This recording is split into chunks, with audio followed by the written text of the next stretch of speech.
All right, that should be better. Hello, everybody. We've got 40 the Six Men and Dabby Dabs in chat. How you guys doing?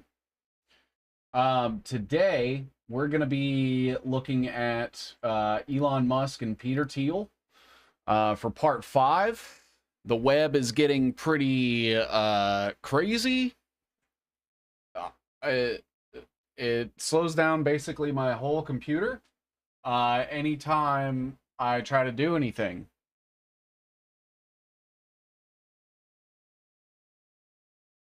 It like takes a second to load.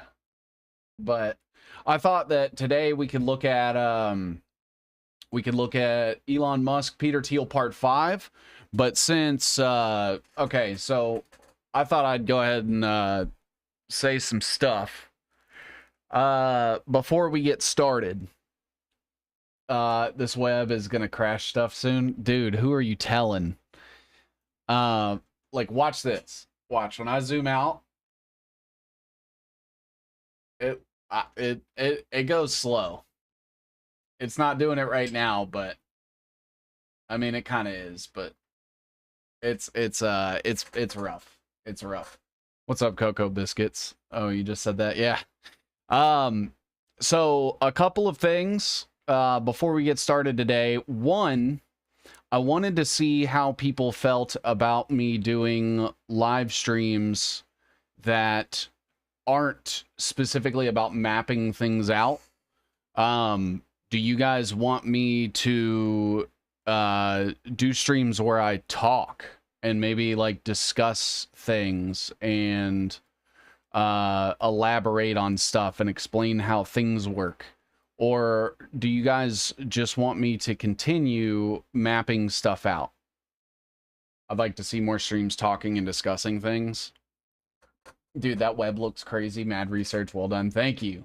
Tim Hinchcliffe said yes. Yeah, definitely. Maybe have some guests too. We do have guests occasionally. They're not considered like lies and ties streams, but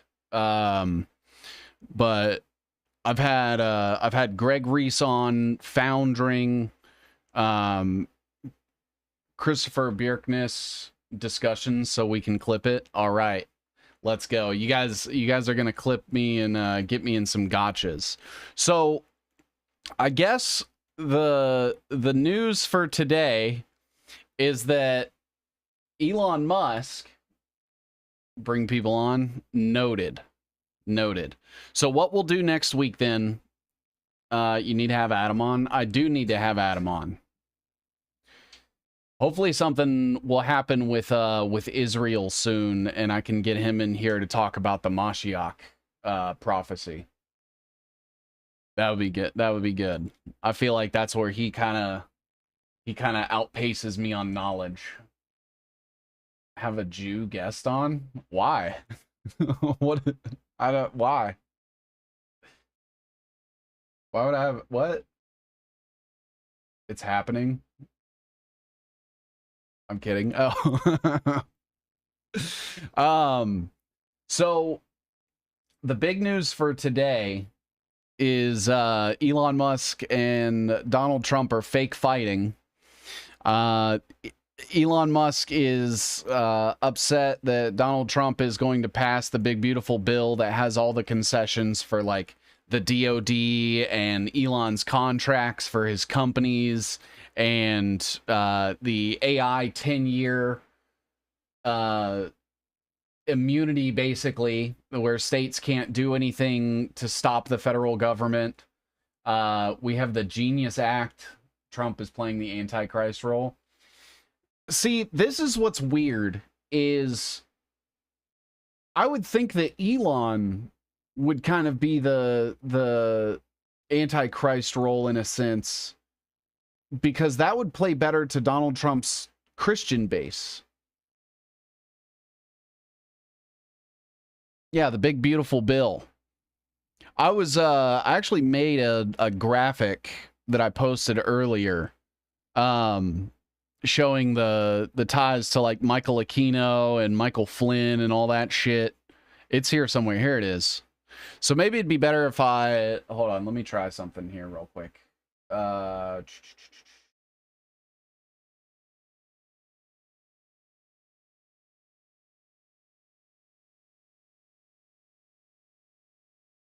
on. Yeah, it's all fake and gay though. It is. It is. Everything is, basically. That's important to note. Everything is fake until proven gay, is what I've come to understand.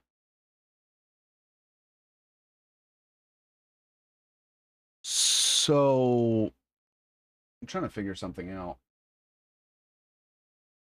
I don't know why this isn't working. Let me try this. Happy Pride Month. I guess.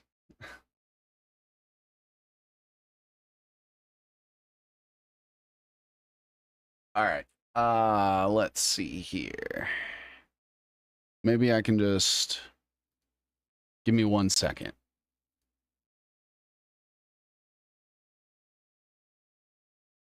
Oh, I'm gonna have to zoom out a little further. Okay.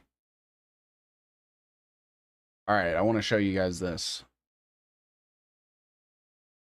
And I'm sure some people already know about this, but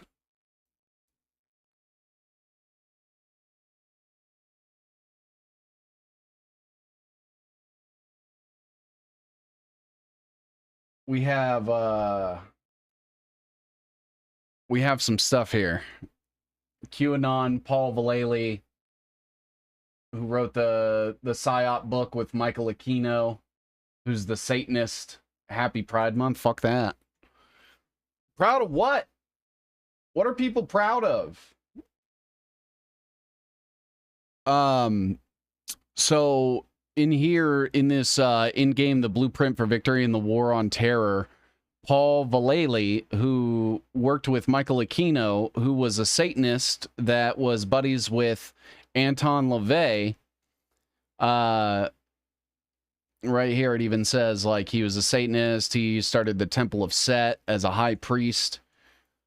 And Michael Aquino, Paul Vallely worked on a book together. Jim Woolsey gave a foreword on Michael Aquino's book. There's Anton LaVey and Michael Aquino, The Satanic Bible by Michael Aquino.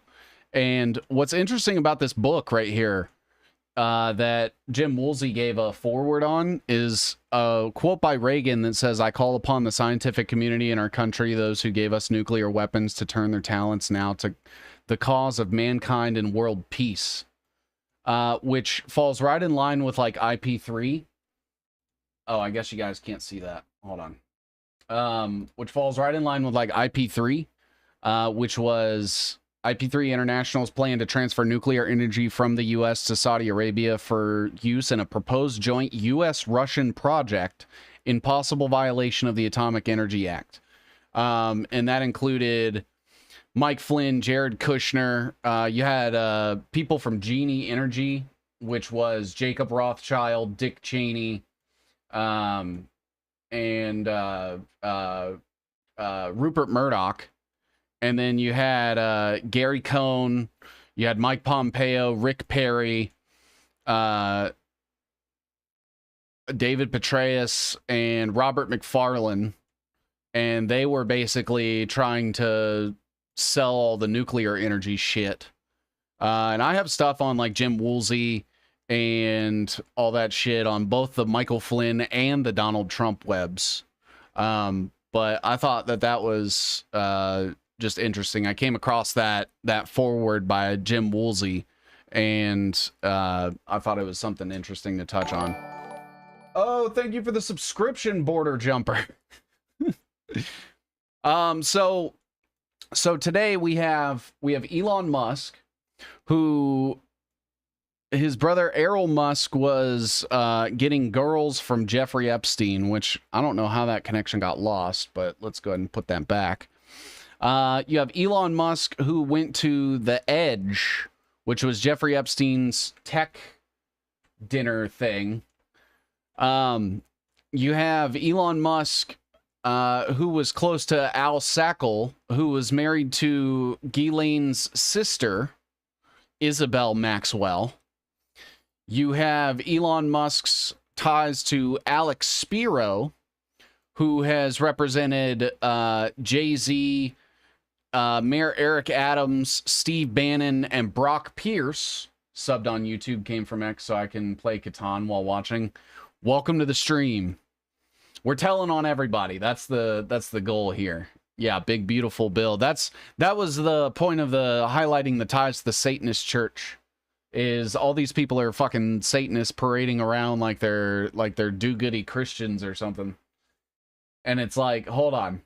So first of all, the Abrahamic religions, and then second of all, you're pretending to be one of them while actually being a Satanist. Okay, got it. Noted. I mean, there's so many ties between Elon and Jeffrey Epstein. There was the subpoena from the JP Morgan thing. Isn't there's stuff about Jeffrey Epstein doing advisory stuff for SpaceX, if I'm not mistaken. Isn't that right? Wasn't let me see if I can find something about that. I could have swore I had seen reportings about that.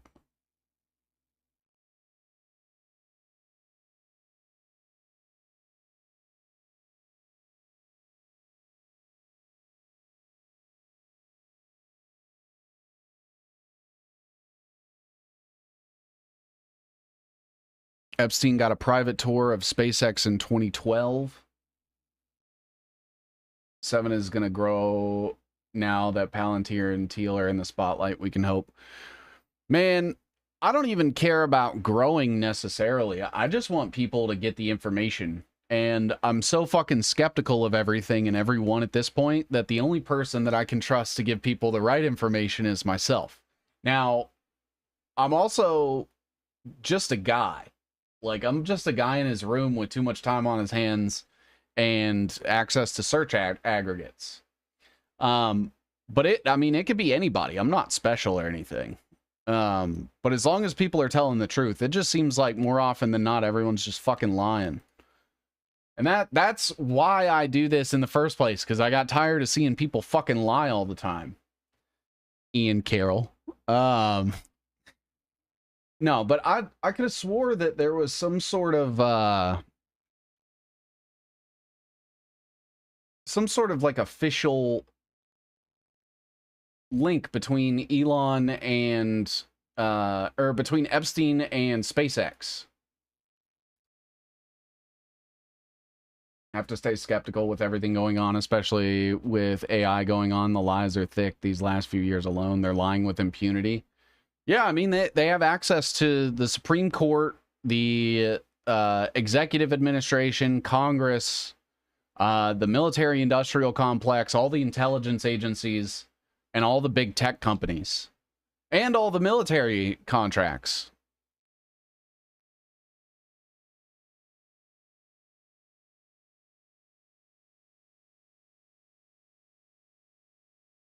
What is this about?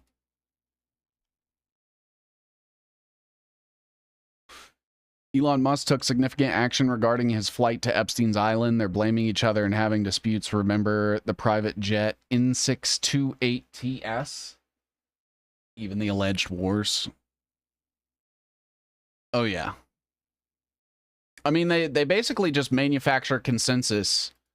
So what people need to understand about the way the world works is that the intelligence agencies have infiltrated all of the pillars of society, from academia through college professors. Like, there's this thing called cloak and dagger professors, and those are literally professors that are installed by intelligence agencies, primarily the CIA, to not only monitor people in college classrooms, but also steer them in particular directions. Hegelian dialectic, yes. Tinfoil Boy's reaction to you is quite funny. Apparently follow the money isn't a thing anymore. I was a little confused about that, because I'm assuming you're talking about like the Glenn Greenwald and Jimmy Dore shit, right?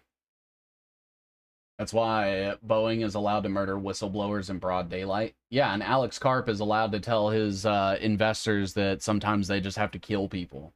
Imagine any other company. Imagine Walmart. And the CEO of Walmart comes out and is like, sometimes we just have to fucking kill people. Are you kidding me? Correct on the post-show breakdown for sure. Yeah.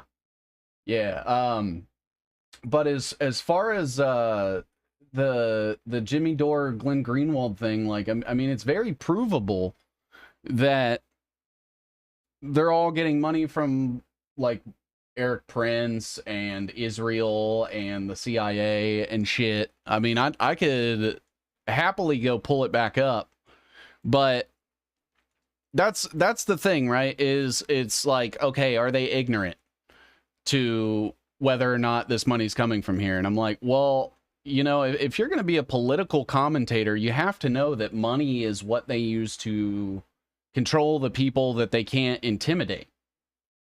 It's silver or lead. That's still always the case. And if you're just out there blindly accepting money and you're not doing due diligence, that seems extremely irresponsible. So even if they're ignorant to it, doesn't that also bring into question their ability to vet things and practice discernment? Whitney Webb explained this to Jimmy Dore to his face when she was on his show. Do you have a link to that, Pinhead Larry? Because I'd love to watch that. I'll be the first to say there is a clip out there of me saying "fuck you, Jimmy Dore," and I still mean it. I don't expect to be on his show anytime soon. I don't care to. I'll find it later and send it to you on Twitter. Thank you. Thank you. Because that's the thing is, okay, so we're okay with people being ignorant to where their money comes from. Why? That doesn't seem okay to me. People are easily bought for a few shekels. We saw that during the 2020 nonsense. They've been doing it before, but they needed to adapt to these new apps. Like, okay, so we have the wellness company. Here, I'll put myself here. We have the wellness company, right? And all this shit that's tied back to Colson Capital. Foster Colson, David Lopez,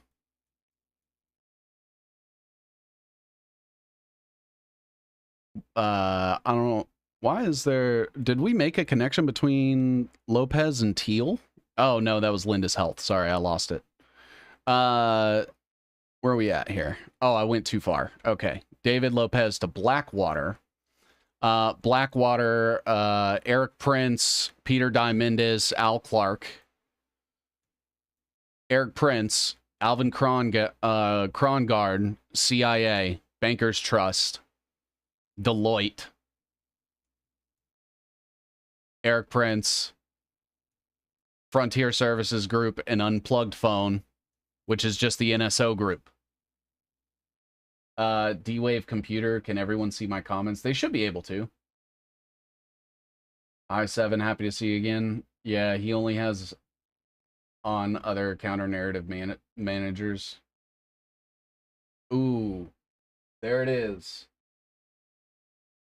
There it is. Let's watch this.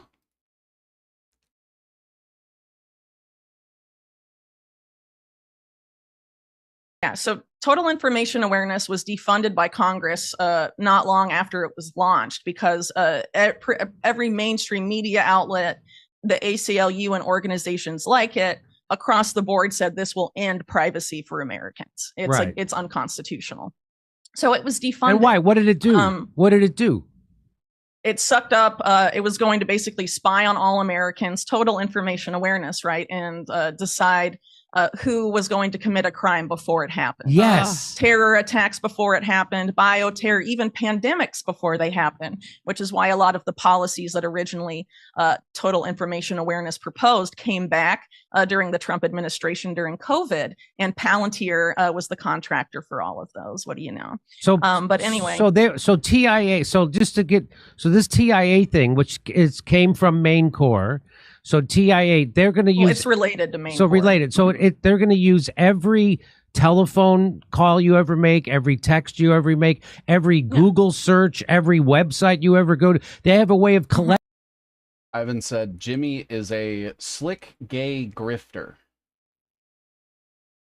I don't know about gay. Innocent tone and voice. I think that's the whole thing, right? Is the playing up the ignorance to everything. It's like, okay, so you're supposed to be this voice for information and the truth, and I'm just a random fucking idiot who came out of nowhere last year because I got tired of people lying, so I started Googling shit and posting it. And I can come to the conclusion faster than you? That's stupid. He stopped saying he would sell out. I think that's the Democrat coming out of him. I mean, it just seems so tasteless. You know? It's like, okay, so do we give him the benefit of the doubt that he was ignorant to it, but then also retroactively apply that same level of ignorance to everything else that he's ever said and done? Or do we hold him to, hold him to account, hold him to regard, and say, hey, you should stop taking money from this thing that is funded by all these people, and you should stop selling drugs on the internet. Stop selling big pharma drugs on the internet to people, especially people that believe in you and support you, because that is a shitty thing to do. Let alone the fact that it was all based off of a giant fucking psyop that ruined people's lives. Maybe just don't sell drugs on the internet, especially if you don't know where they're coming from. That's my other point. So you're just marketing things. You're marketing drugs that people are putting in their body, and you don't know where it's coming from? I feel like that should be illegal. Let alone a reason to shame somebody. That should be illegal. That should be a crime. Just saying. I mean, that's my opinion. That's my opinion. Collecting all of that data. They collect all of it. And they put it into a database on you, and they have this kind of capability. I don't care if he's nice. What he's doing is extremely fucking irresponsible, and this is applied to all of the wellness company creators. And all of them should be treated as though they are selling poison to people who believe in them. And so immediately after this was invented, you're right, all these organizations pushed back against it. So the government said, okay, we're not going to do it anymore. But then Palantir was like, well, we'll do it because we don't have those. Well, go ahead. It's even worse than that. Palantir didn't exist yet. Peter Thiel created Palantir as Total Information Awareness was getting into trouble and experiencing the public backlash. And as they were setting it up, they used Richard Pearl to connect them with Poindexter, who was running Total Information Awareness, about essentially privatizing the program and having Palantir do what TIA, or Total Information Awareness, had intended to do. And Total Information Awareness, though it was housed in DARPA, was intimately pushed and developed with CIA involvement, particularly the chief information officer of the CIA at the time, a guy named Alan Wade, who was actually a business partner of Ghislaine Maxwell's sister, Christine, fun fact. Oh, man. So where's the part about her telling Jimmy Dore about in order to build a digital record of, quote, everything an individual says, it into discrete experiences. This seems so Aldous Huxley crazy futuristic, but it's not future, it's here now, and they have these happened decades ago. And so the person in charge of this right now, or the person pushing it in the private sector, would be Peter Feet. Might be a different episode than this one. I believe you for what it's worth. I believe that somebody has told him straight up to his face, hey, this thing that you're getting paid from is bad. And he didn't give a fuck. That seems to be the general consensus with all these people. They don't care. And when you catch them, they'll just pretend to have not known. And then it's just, they just get absolved of their sins. And I'm like, now hold on. So you guys are the ones that are saying that we should hold Big Pharma accountable for the fallout that happened with the vaccines. But what happens when it comes out that people are getting sterilized from ivermectin, or people that took hydroxychloroquine suffered increased stroke rates? Are we then going to hold the same creators accountable? He's like the Hollywood version of Piers Morgan, who is from the UK. He can't read as much as he does and know not anything. And I saw another comment on that episode I did with Tinfoil Hat, that someone said that I was dancing around Joe Rogan, which I thought was funny. I just didn't have time to get to it, because Joe Rogan has so much shit funding him that it's not even funny. It needs to be an entire episode in and of itself. Let me see if I can find it.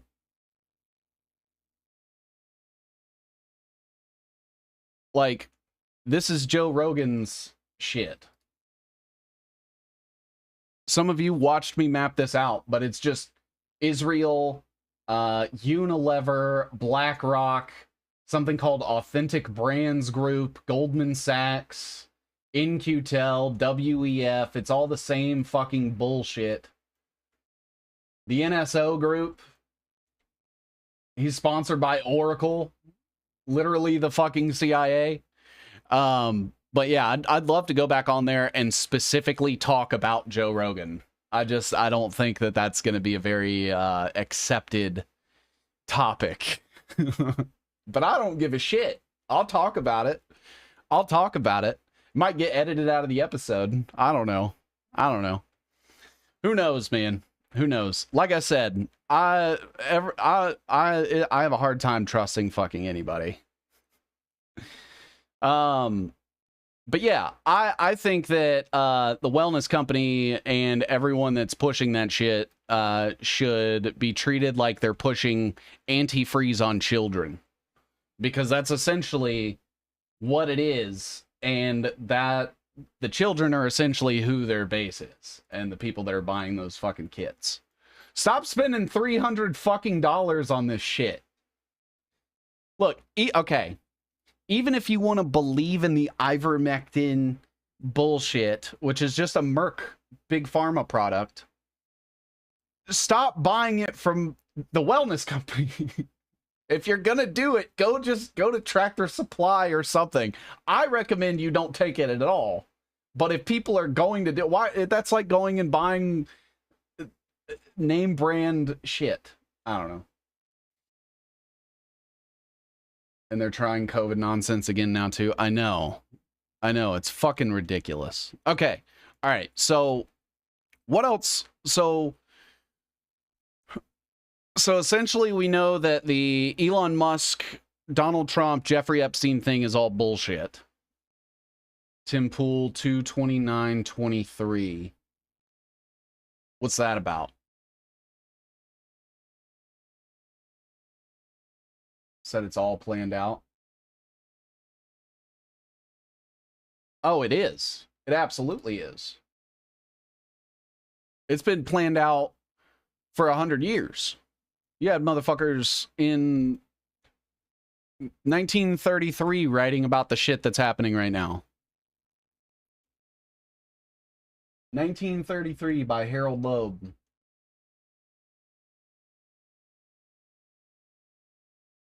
Doing the exact same shit.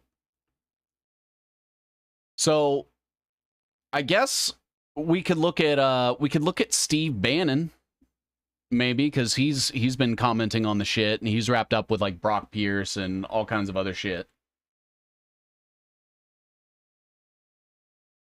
What do you guys think?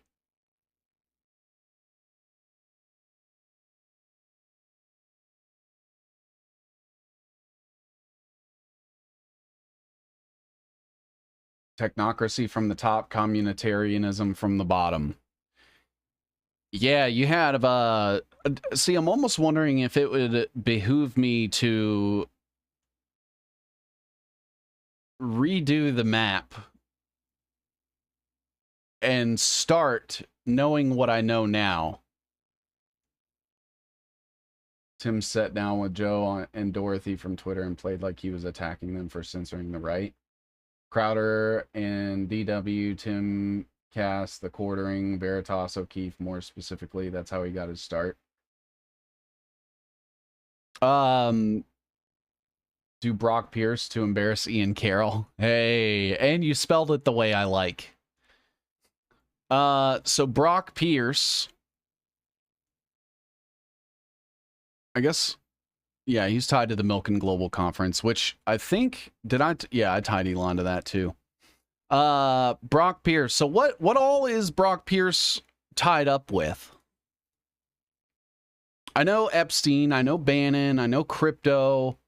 Maybe we'll look at Tether and see who all's attached to Tether specifically. Which I think I have a couple of names already, but it never hurts to add. Where did I have that? I think it's on here.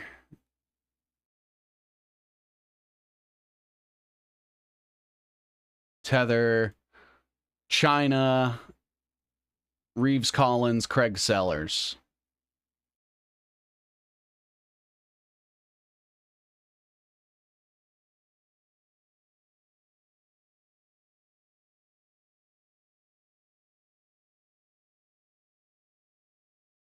Reeves Collins, Craig Sellers.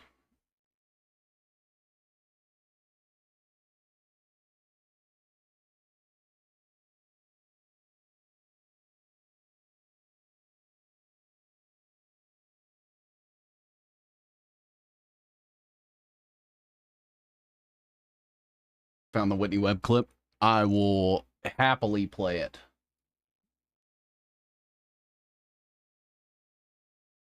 What else do we got on here?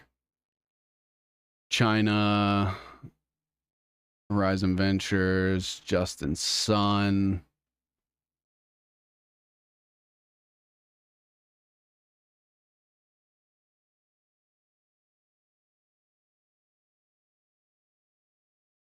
Which brings in the whole World Liberty Financial shit.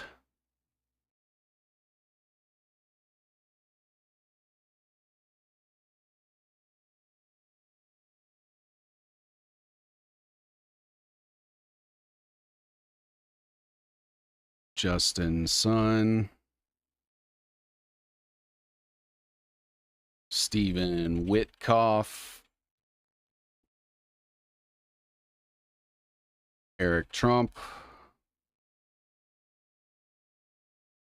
Donald Trump Jr.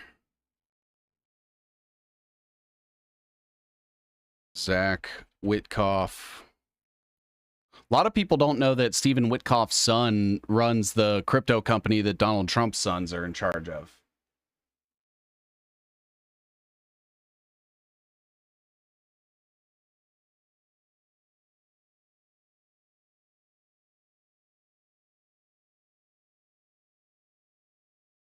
Can't message you on Twitter because I'm not verified. I added you. All right.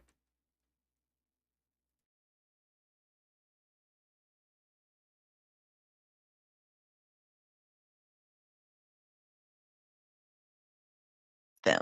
Yeah. So I think that's the issue. So, you know, I think it would clear up a lot, perhaps, if Rumble leadership talked about how they use your user data and how they prevent companies and intelligence contractors like Palantir from sucking it all up and using it to profile Americans. I mean, no matter what you do, Facebook, Instagram, TikTok, Twitter, YouTube for sure.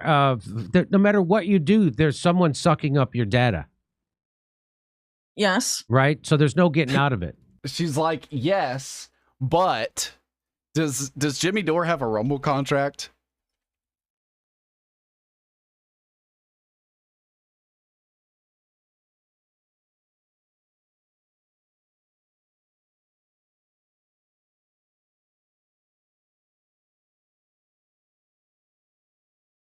Where would I see that? Hold on.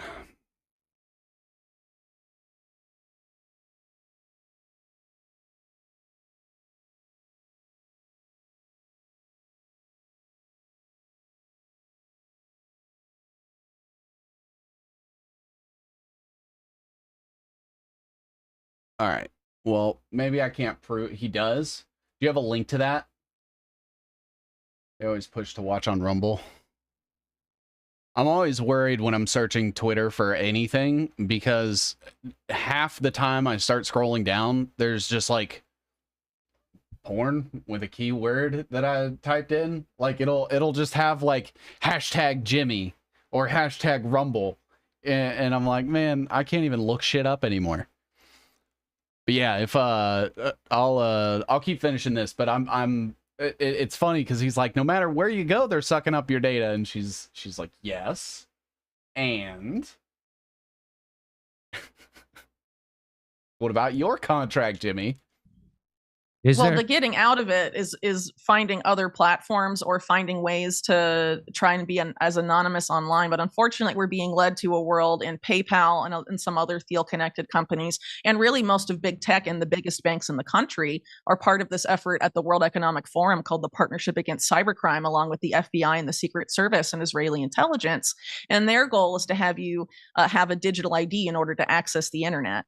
To stop cybercrime and to stop hacking. And they define cybercrime as speech they don't like also. That's right. So if you considered a cyber terrorist, if they say you're spreading misinformation, you're a terrorist. Yes. They can put you in jail with not a charge because of Barack Obama repealing habeas corpus. And all they have to do is say you're a cyber terrorist. And that means you said something online they didn't like. Now, Whitney, for an hour, we've been sitting here being critical of Peter Thiel and Palantir and all things J.D. Vance and Donald Trump. Question Live said, Whitney struggles to explain her research to others very well. Great research, bad communicator. I think the problem with this instance is that Whitney is giving Jimmy Dore the room to come to the conclusion that what he is doing with Rumble is bad. I believe that the mistake being made here is Whitney believing that Jimmy Dore gives a shit. And I don't think he does. I think she's explaining things, expecting him to understand the ramifications. And I don't think he cares. Would you still consider me part of this group of people who isn't going to be critical reporting? Well, I don't think I ever said I consider you to be part of that, but there certainly are significant figures in alternative media, and I don't really want to name any names because I've been... I'll name names. I'll name names right now. I'll name names. Daily Clout, Salty Cracker, Real America's Voice, Glenn Greenwald, Shannon Joy, Truth Seeker, Jim Ferguson, Laura Loomer, John Solomon, Tracy Beans, Matt Kim, Naomi Wolf, Strange Planet, Mel K, People's Voice, Jules Jones, Patriot Barbie, Glenn Beck, Stephen Deese, Sarah Gonzalez, Cat Turd,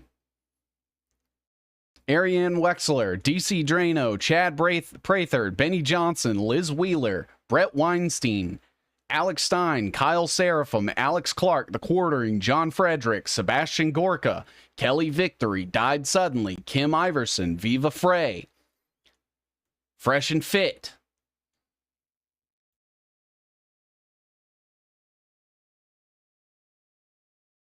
Who else do we have here?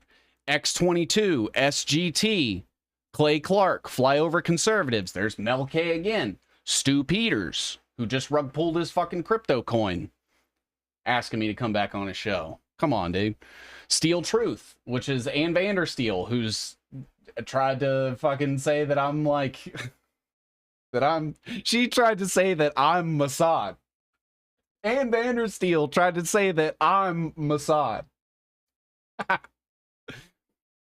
Steven Crowder, Dan Bongino, Russell Brand, the Tate brothers, Clayton and Natalie Morris of Redacted.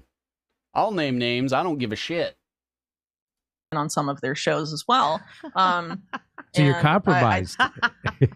Well, I didn't mean it like that, but I just don't want to like start, a fight unnecessarily with people that have been nice to me, I guess. But I do not give a shit if people have been nice to me. I do not care. If you are working with intelligence agencies and the government, I don't give a shit if you're nice to me. That doesn't matter to me. It shouldn't matter to anybody, honestly, because any psychopath can feign being nice for 5 minutes and compliment you a couple times. They're still a fucking psychopath. So I don't care if Jimmy Dore is nice. I don't care if any of these people are nice. They need to stop scamming people, lying to people, and working with the fucking government. But I think that, when you take money from someone, it can impact what you report on. And I think some people challenge that, what you have done in this case, right? And other people do not. But I think someone like Peter Thiel is hugely influential, and I think he's not talked about enough. I mean, the billionaires like him have so much money to spend on PR and to spend on buying up influencers to try and make them look like something they're not. I mean, Peter Thiel has convinced people he's a libertarian when he's given the CIA, the national security state, the most powerful weapon in its arsenal, Palantir, not to mention some of the other. It's like a feeding frenzy in the alternative media. Here's all you need to know about navigating. Here's everything you need to know about navigating alternative media. They're lying. Don't trust anybody. Do your own fucking research. Anybody that's trying to endear you to the government or any powerful person or anybody, any personality that you see on TV, they're a liar. They're a grifter. The government's your number one enemy. And anybody that even is like, well, let's give the government the benefit of the doubt and see how the cards play. No, that's stupid. There are some people that I see a lot that I share a journalistic space with that are like, well, you can't just jump to conclusions. And it's like, motherfucker, we have been in the process of jumping to conclusions for 100 years. Okay. How much less do you want me to assume? Like, am I supposed to give every single person the benefit of the doubt? There's no time for that. I'll sit there and give every single person the benefit of the doubt. And during that time, they will have built the technocratic state and stolen all of the money and collapsed the economy. Like, what are you talking about? We need to, what do you want me to practice? Like, more discernment? Like, all you have to do is just look at the shit. You can literally follow the money to these people's names. I'm not giving them the benefit of the doubt. They're not fucking taking the benefit of the doubt with the money. They're just assuming, like, I don't know. It's insane. It's like, no, we don't have time to put faith in people and allow them multiple instances of fucking up. That was the thing with Ian Carroll. The second that he started dodging my questions about Peter Thiel and telling people to vote for Trump and that Elon is this great guy, I was like, this motherfucker is not on our team. He is not on our side. And people have just constantly been giving him the benefit of the doubt. Then he gets cozy with fucking Michael Flynn and his whole crew. And now they're all fucking in with each other. His podcast co-hosts are buddies with Brock Pierce. Sorry. Too many red flags for me. You're wrapped up in that same fucking web of people that are lying to people, brainwashing people, setting us up with digital currency, and all that shit. Fuck that. Fuck that. I'm not giving him the benefit of the doubt. I don't... No. No, fuck Ian Carroll. Fuck him. Fuck all of his friends. I don't give a shit about opportunities. I'm not here to sit down with him. I'm here to call him a fucking liar, like he is. He's even now, he's doing a video on JD Vance and Peter Thiel. I don't know if you guys saw that, but I was telling this motherfucker last year that all this shit was happening, and now he's just coming out on like the Candace Owens show talking about it like it's news. Did you guys see this? Name changer, Peter Thiel, put him in the White House, right? Palantir, all that shit. I was bugging this motherfucker for months. Is Tether the only thing Rumble ads plays now? Probably. You can pick them out by their sponsors. It's not rocket science. It's really not. But look at this. Trying to paint this as anything but Vance putting on the best debate performance we've seen in a decade. Amazing stuff.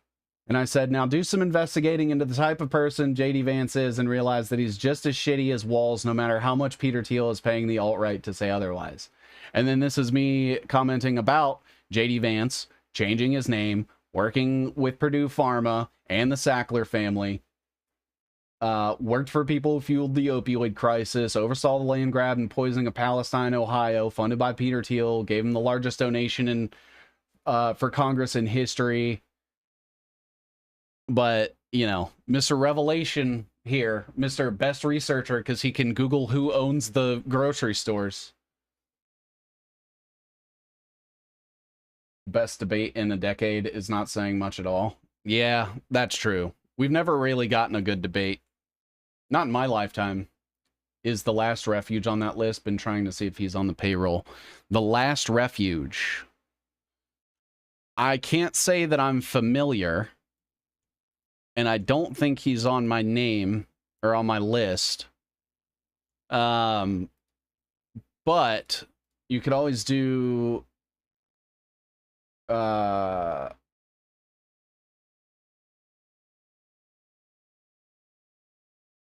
it go? Agent rerun. Yeah. The Last Refuge. The Wellness Company.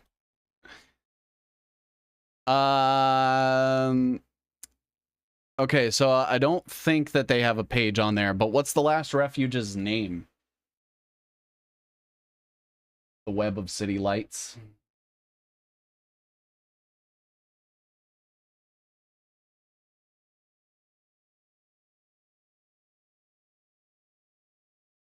Hopefully you guys got some good clips out of that. Okay, I need to fix some of this. Yeah, if anybody ever wants to clip anything, you don't even have to send it to me. You can just tag me and I'll just repost it. I'm not even looking to like take the clip and re-upload. I'll just post it. I'll just repost your fucking account. I don't give a shit. Saves me time. I hate video editing. So if anybody wants to do it for me, you can have whatever repost traffic I can garner for you. So the spicier, the better.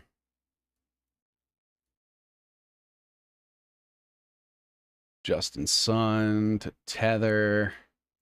And then I'm wondering if I could borrow some stuff from the Trump administration when it comes to Witkoff, because I had him on here. Where is he? There he is. So he's part of a few different things also. So I'm going to grab some of this. I also need to update the Trump admin web, because there's been a lot of shit that's happened since then too.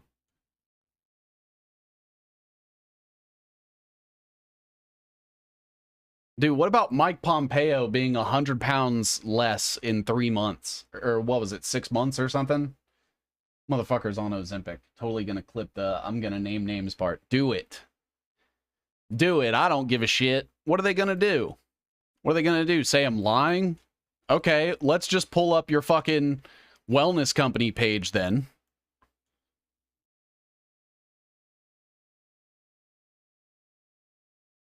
I don't know what seeds he was trying to plant, but weird. Yeah, I was just talking about that. I was telling this motherfucker last year about JD Vance, and he didn't care. He didn't give a shit. I have a list of all this shit that he supported. Alex Jones. He tried to get people to sign up for Elon's America PAC. He called out Kamala's relationship with the Adelsons, but not Trump's, saying that Trump isn't beholden to the deep state. Said that he attempted to court people to Trump under the statist rhetoric of lesser than two evils, being cozy with Nicole Shanahan, voting for Trump, pretending to want to listen to talk to people critical of Trump, thanking Democrats for bolstering it. Like, come on, dude. And all he had to say back was, dude, thanks for this epic thread of my work. Like, he's a piece of shit, is what he is. And you can tell him I said that. I don't give a fuck. We've exchanged words a few times, and every single time we get into it, he just ends up looking fucking retarded.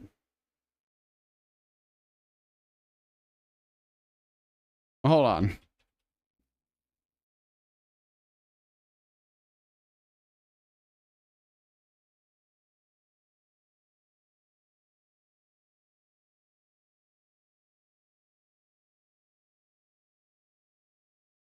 Like how he obfuscates Peter Thiel and Israel's complete control of the Trump administration, WEF, Bilderberg, Council of Foreign Relations, transhumanist, technocratic, and Zionist influence over basically everyone he dupes people into supporting. And then he decided to come in and say, hey, I didn't get your script in time. Next time I'll be sure to only say what you approve in order to say, in the order you say is best, since 7 Seas is the premier authority on what is the proper speech or not. First of all, thank you. Thank you for the compliment. What a dumbass fucking dismissive response. So I said, the truth doesn't have a script. Really, I just want to know why your podcast co-hosts were hanging out with Brock Pierce a few weeks ago and why you always dodge covering Peter Thiel any chance you get. Child rape allegations, by the way.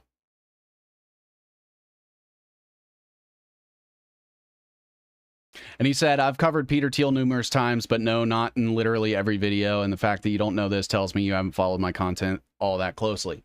When I called him out on this, he had mentioned Peter Thiel one time in one video, and it was buried in the middle of a 2-hour Jeffrey Epstein video. And he talked about it for about 3 minutes. And then he moved away from Peter Thiel and didn't talk about him again for months. And he said, I don't know Brock, never met him. All I know about him is he was a child actor and now a crypto billionaire. Tied to Epstein. Child rape allegations. Sorry for a friend of a friend. So right there, he admits that his friends are friends with Brock Pierce. I'm thinking it was well worded, it's coming, and there aren't anything we can do about it episode.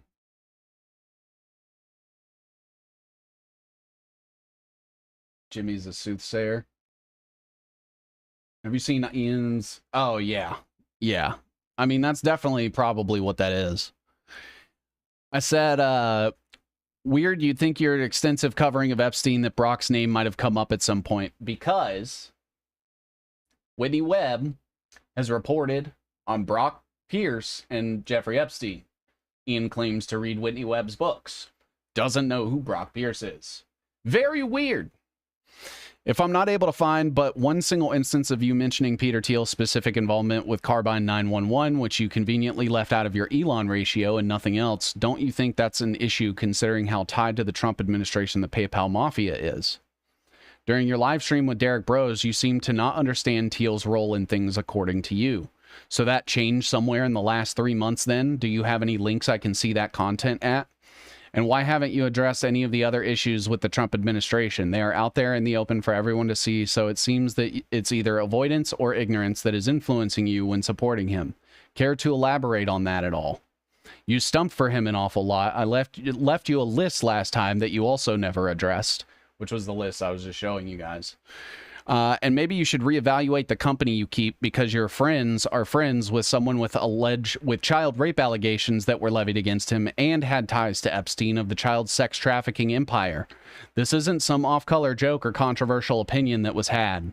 It's child sexual exploitation, Ian. You'd be better not to make light of it like this. And he said, here's a live presentation where I devoted a huge section specifically to Carbine 911 and Israeli tech startups in Palantir.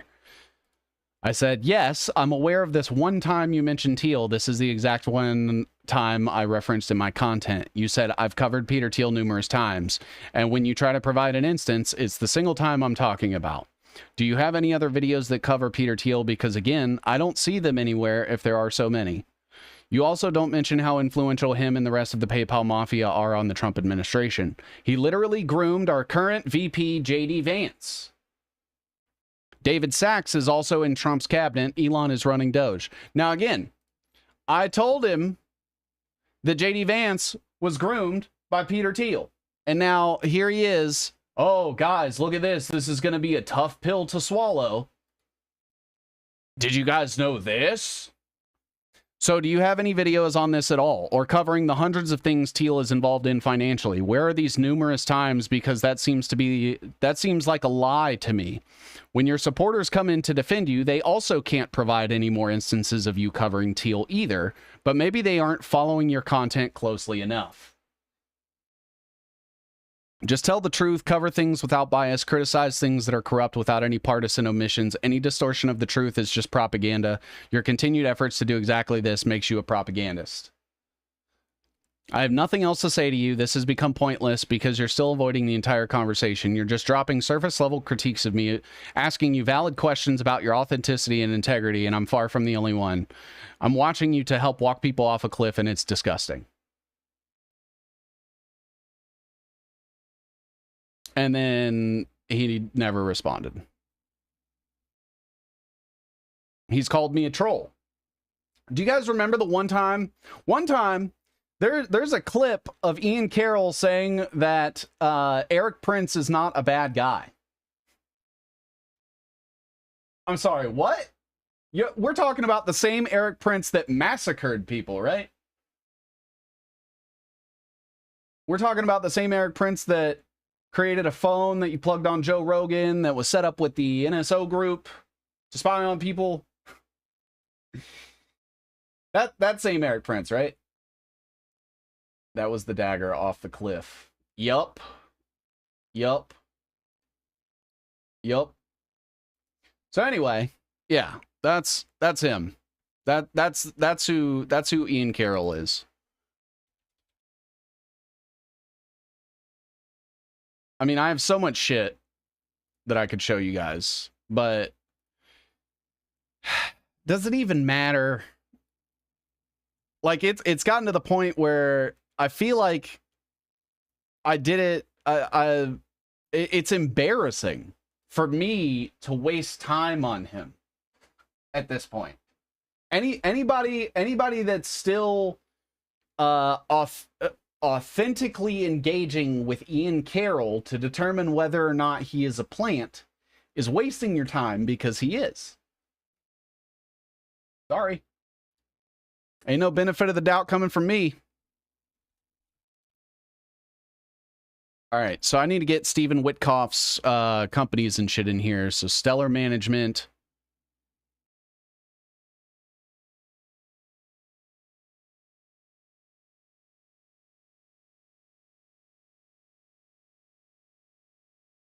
Where we get Lawrence Gluck from Dreyer and Traub. And then Stephen Witkoff was also part of Rosenman and Collin. And I get he had a temporary ownership of the Fisher Brothers, which owned CBS at one point. Not really a huge deal. Not like anything significant, but I mean, it is a pretty big company. They just own the news. They just own a news station is all. But yeah, it's like, I don't know.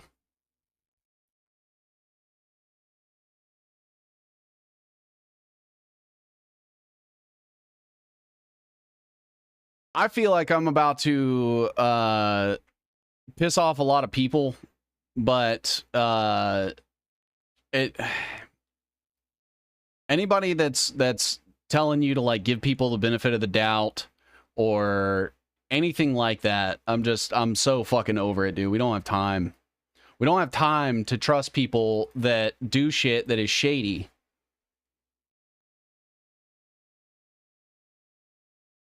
What's the point? What are you hoping to accomplish by giving them the benefit of the doubt? I mean, how many opportunities does someone get to show you their true colors before you're like, all right, well, maybe this person is actually just a piece of shit?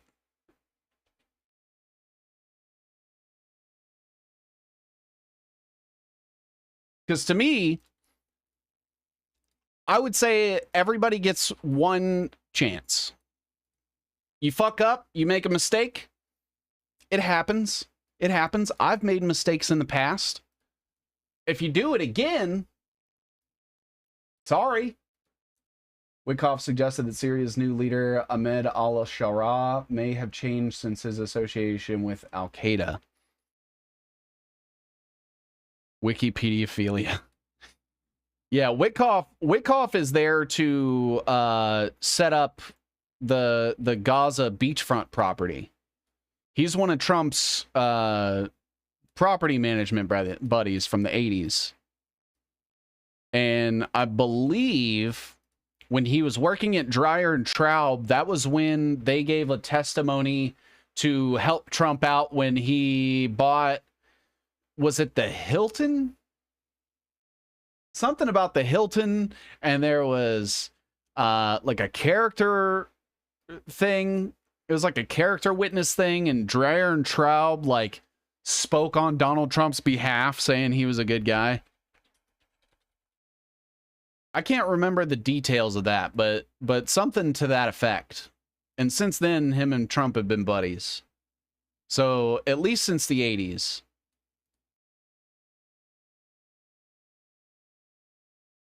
And then obviously Witkoff's sons being wrapped up in World Liberty Financial with Trump's sons. What else did we have here? Justin's son. And then he was... What crypto did Sun do? Was it Tron?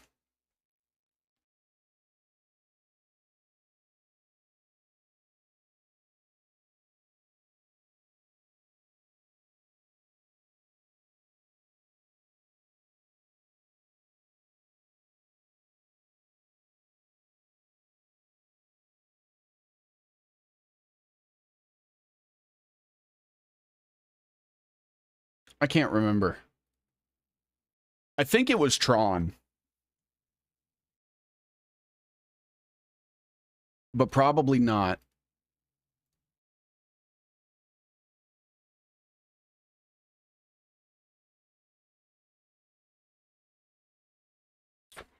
It was!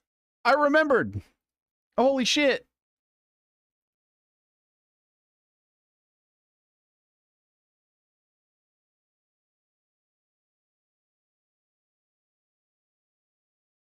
Yeah.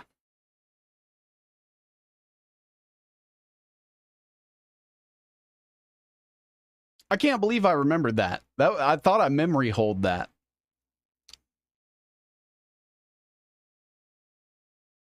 So he was part of Tron.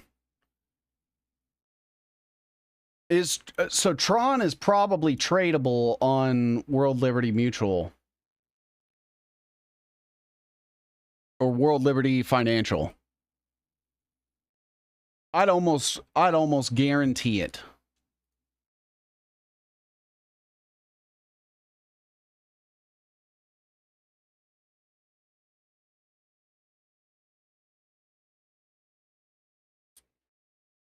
World Liberty's stablecoin will be used to close MGX's $2 billion Binance investment. This was last month. USD1 will integrate with the Tron ecosystem supported by billionaire Justin Sun. Aims to make USD1 one of the most transparent regulated stablecoins backed by short-term treasury and cash equivalents. Well, there you go.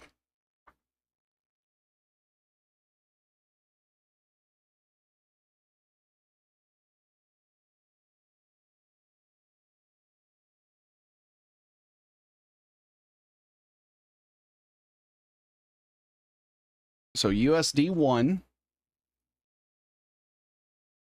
Sun is under investigation by the Justice Department. We talked about this last Sunday. Yeah, he is. He's got those SEC charges against him. Edward Light, thank you for the subscription or the follow. SEC charges crypto entrepreneur Justin Sun and his companies for fraud and other securities law violations. But, you know, let's go ahead and... Oh, SEC were paused? Oh, shit. Okay. What's it's still surrounding Tron? I'm assuming. So while Tron is under investigation, the president's sons are taking their main stablecoin and integrating it with Tron. And the founder of Tron is also invested in Tether, which is also... Do you guys see what's happening? Don't forget to link the Emirates. Ooh, the UAE? Would that be to Tron?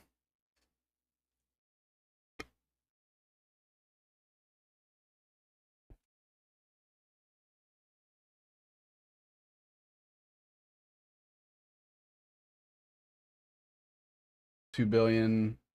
Really? At Dubai,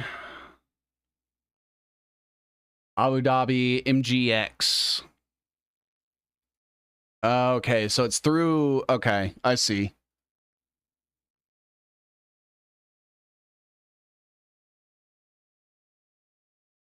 And that's going to be invested in Binance? Yeah.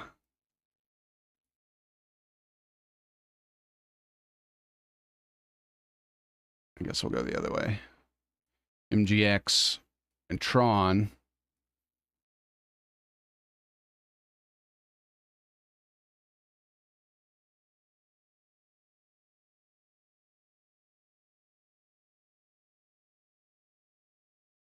And Binance is China.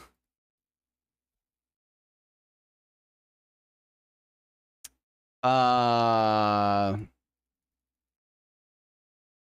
right. And, oh, dude, fuck. So, hold on.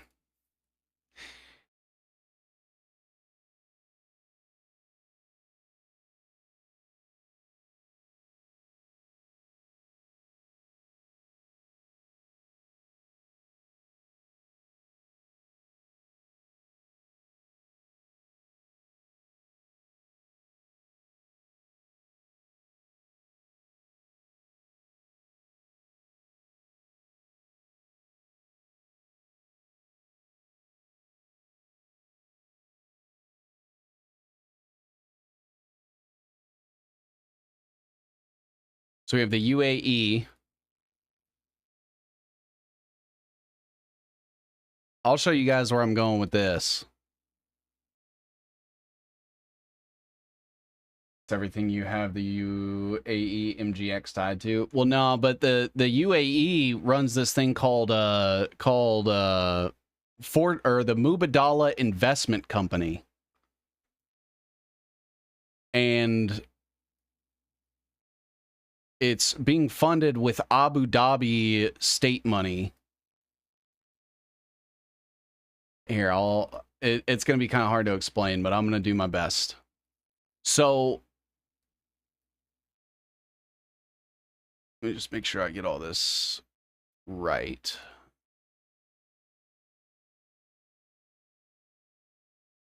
Isn't it Abu Dhabi, the UAE? Yeah. But I like to list everything. So we have the vice president and deputy prime minister of the UAE, who is a part of this investment company called Mubadala Investment. And it's through this Mubadala Investment that they own a few different things that I think are interesting.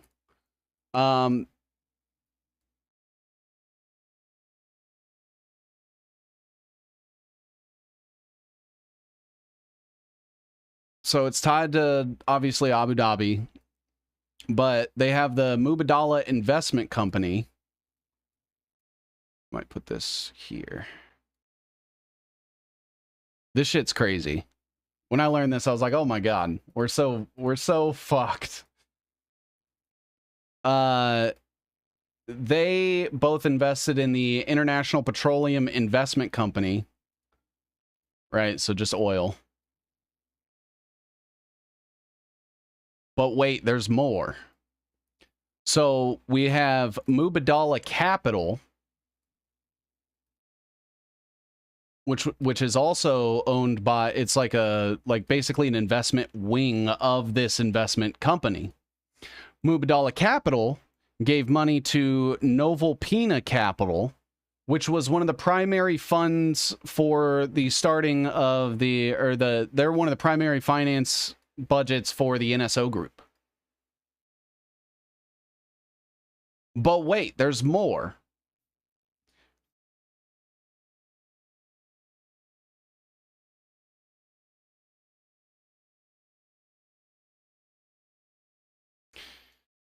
We also have Fortress Investment Group.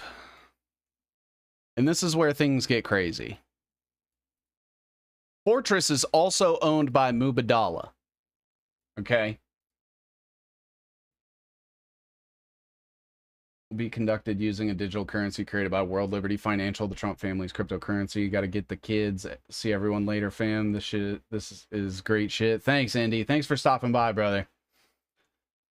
So Fortress Investment Group owns this company called Gannett Media. Now, Gannett Media owns a fuck ton of newspapers, including USA Today, the Herald, and the Tennessean, that are some of the most prominent ones. But then they also own over 100 other newspapers. So Gannett owns, these are broken down by state.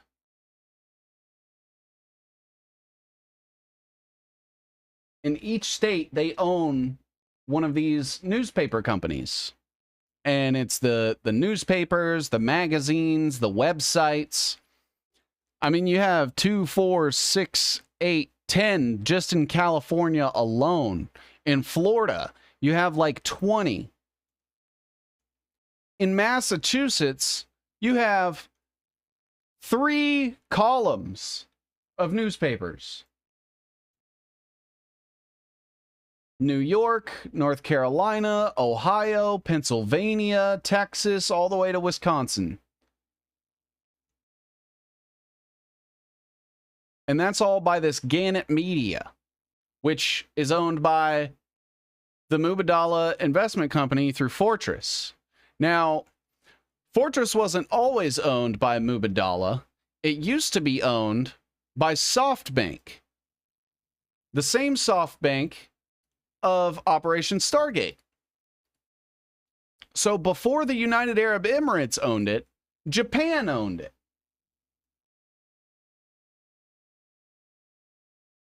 That's where you get Stargate, OpenAI. But there's more.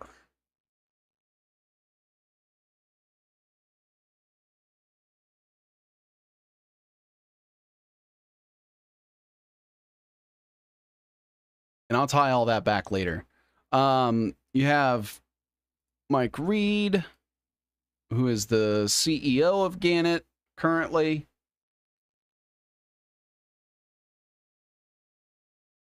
You have Peter Brigger and Mark Furstein, who are part of these things. Hold on. So they're both part of Goldman Sachs.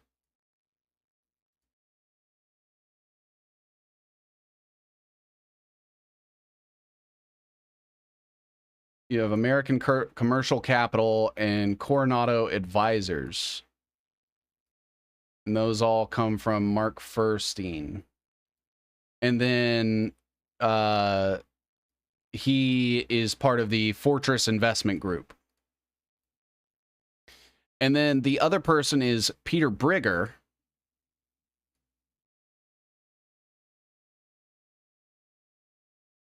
Peter Brigger Jr., I guess, is the correct name. And he is also part of the Fortress Investment Group. He has ties to Goldman Sachs. He went to Princeton. He went to the Wharton School. He went to Stanford.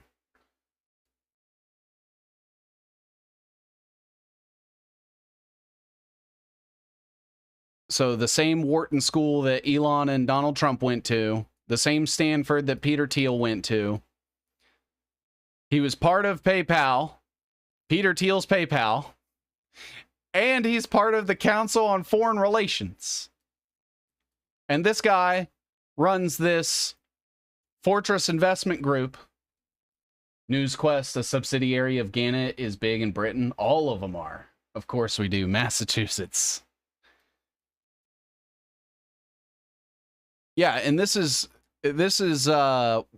just this one company. And apparently they have a like a sister company that handles like their video media and shit. It's like movies and news streams and shit. Also, this G42 company is owned, or Mubadala Investment invests in that. They just invested in Neuralink and gave Neuralink a part of their Series E funding. So we'll have to tie that all the way back down to Elon's Neuralink somehow.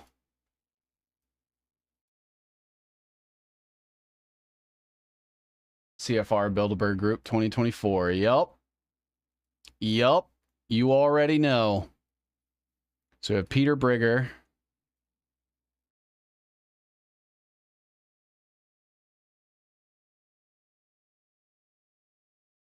Mark Furstein. So SoftBank also owns all this crazy shit. T-Mobile. Well, they don't own T-Mobile. They're wrapped up with T-Mobile through the T-Mobile Sprint merger. But T-Mobile is Deutsche Telekom. They were responsible for like a lot of the vaccine shit. They're partnered with Starlink. T-Mobile's a terrible company.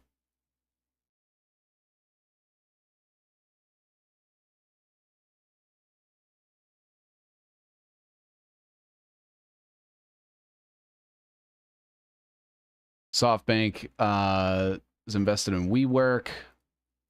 Oyo Rooms, which was started by somebody that got Peter Thiel money.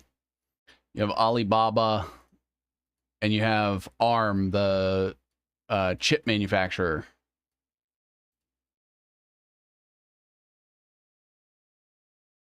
So Oyo Rooms was Ritesh Garwal or some shit. I'm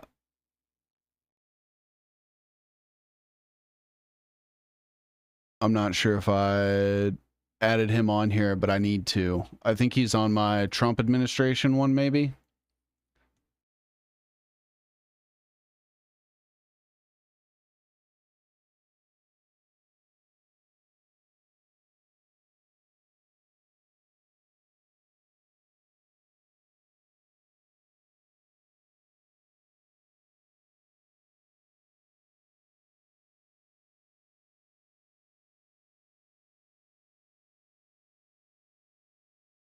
There it is.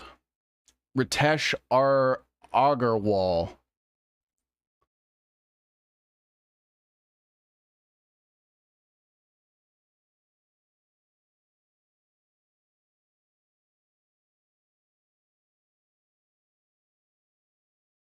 Ritesh Agarwal. He got Thiel Fellowship money to start Oyo Rooms.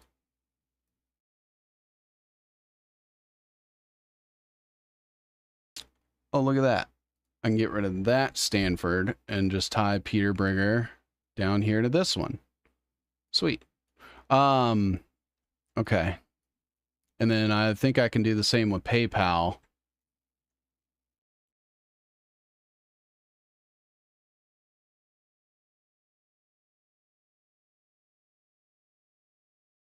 Clean. Let's go.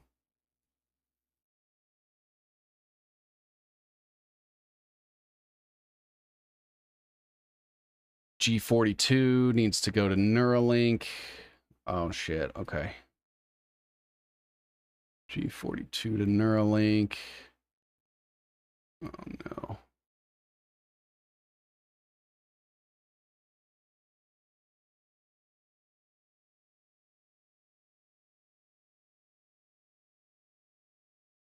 TRMR project.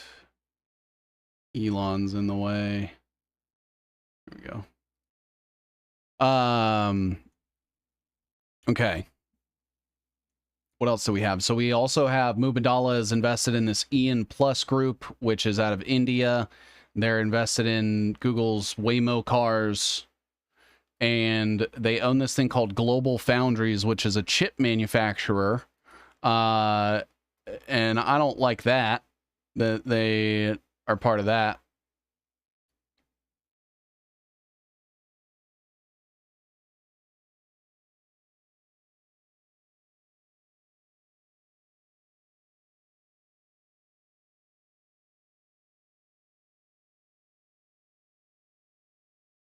It's an important company. I agree.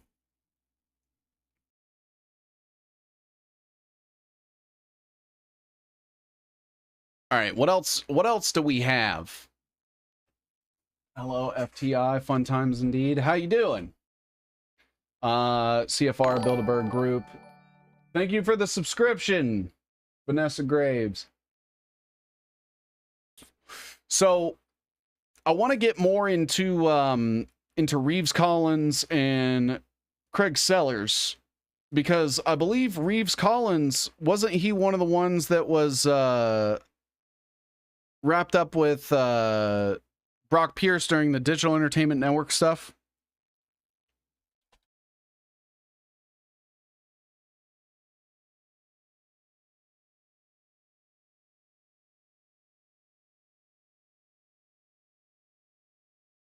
No, it was Mark Collins Rector.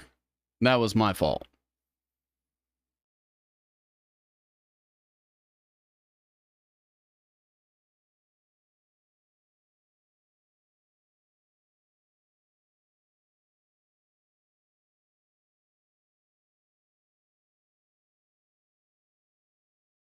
Seven Seas looks like Red Bar. What's Red Bar?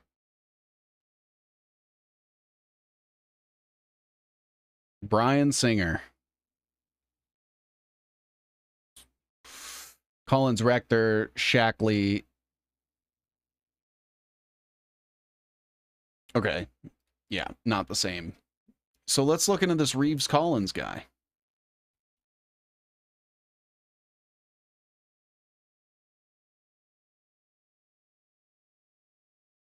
Pi Protocol?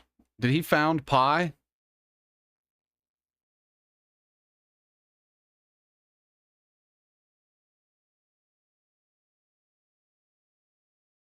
STBL.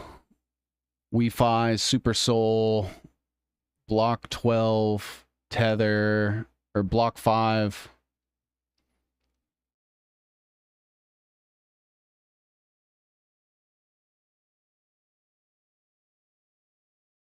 Fusion Direct. Fingerprint Promotions.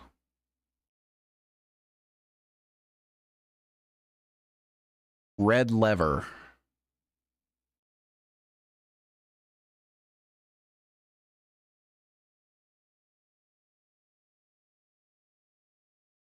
A blockchain-based neobank. What the fuck is a neobank?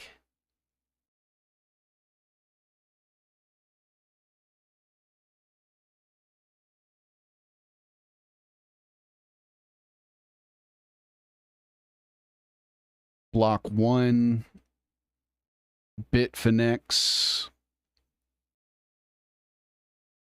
Pavlov Media, Wavelength Corporation. I feel like I've seen a couple of these companies before. Wavelength, for some reason, sticks out. Close-up screenshots of the big individuals like Elon, then place pic under his tweets.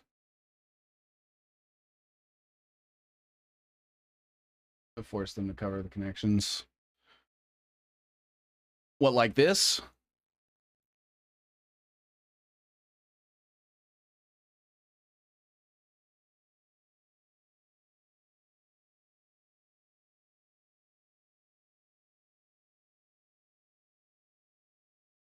Yes.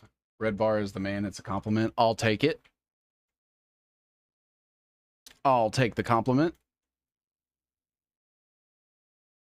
Okay, so it looks like they don't really have a whole lot of overlap. Self-ID.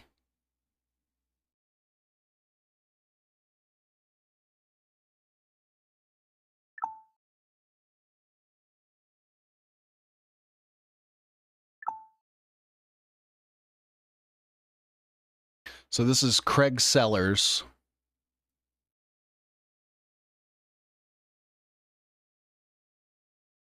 Self-ID. We have Block 1.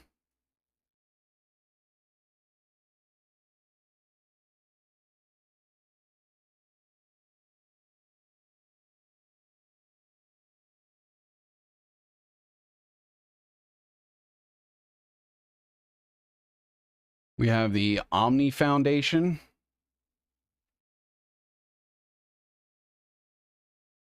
People hate to read, sadly. I know. I don't get it. We have Omni Bolt.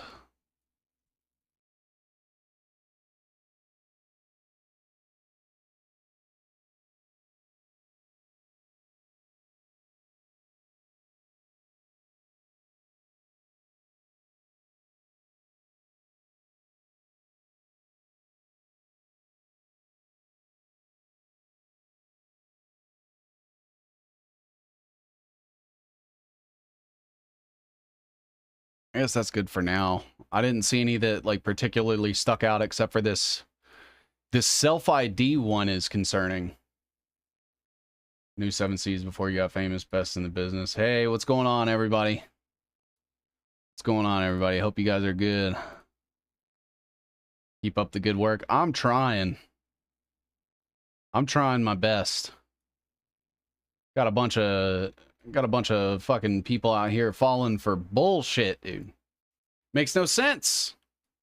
All you have to look, at the very least, Google shit. Google's not the best source of information, but at the very least, Google shit. Self-ID seems to be connected to the equity stuff. We're about to look.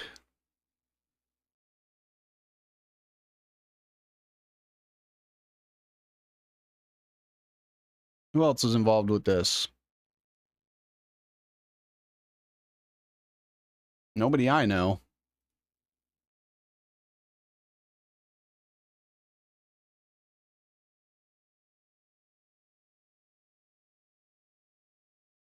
Launching a dollar-backed stablecoin with BitGo in March. DeFi protocol. DeFi and CeFi. The Genius Act. I was just posting about this. Just another episode where I go, fuck.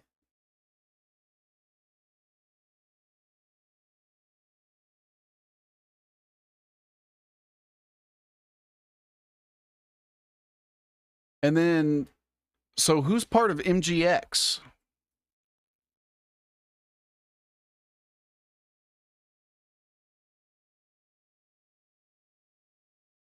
MGX Management Fund Limited, founder, Abu Dhabi government. Thanks.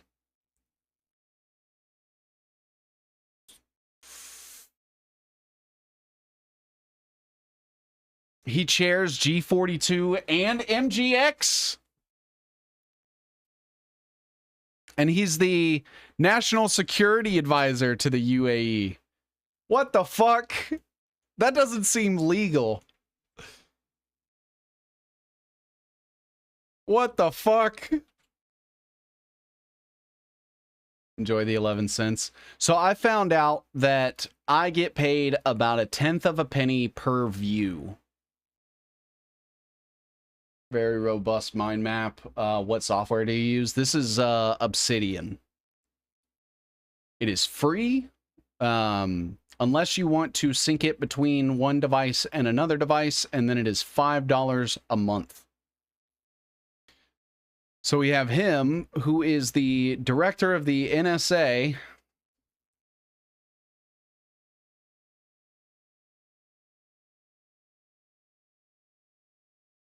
And has been for almost 10 years. Jesus.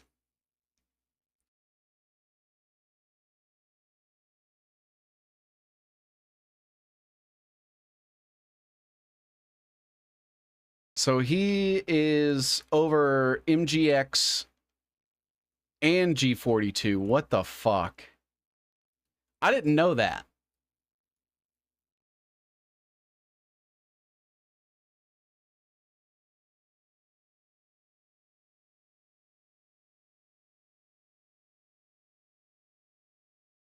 Yikes. Is this map posted anywhere?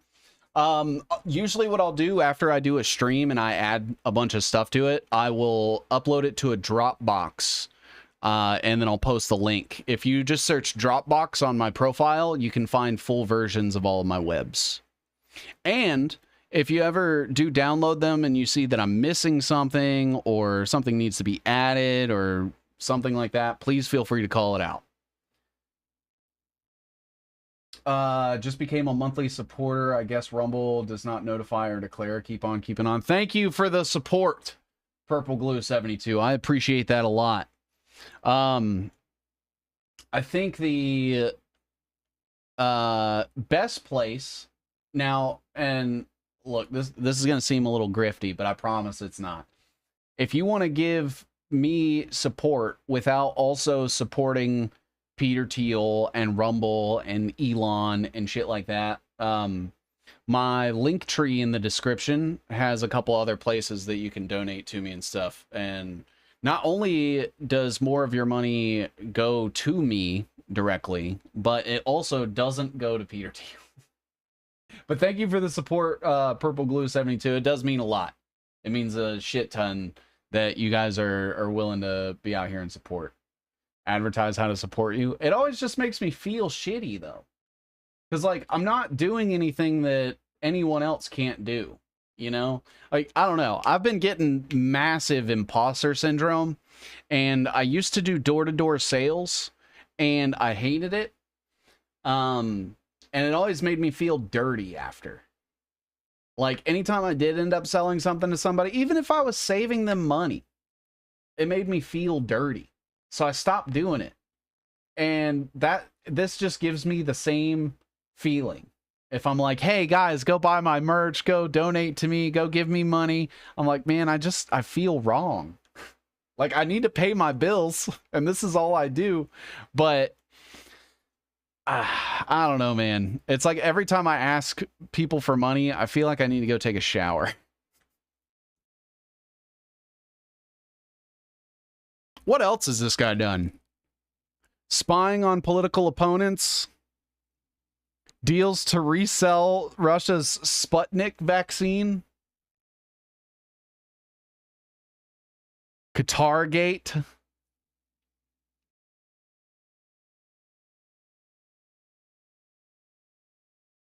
Totally understand. Yeah, I know what you mean with that feeling.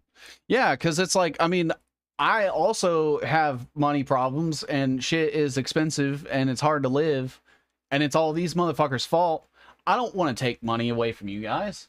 And you're, you know, I don't know anybody's financial situations, but whew, man, it's hard out here. I'll say that. And I just always feel bad because I'm like, well, that could be money you're investing in yourself, you know, but I mean, you know, what are you going to do? Wait a minute. What?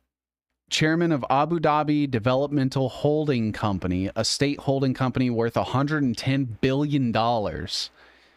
Chairman of the first Abu Dhabi bank. About to lose my house, homie. Dude. 2 months ago, I was 2 months behind on my house. So I feel that.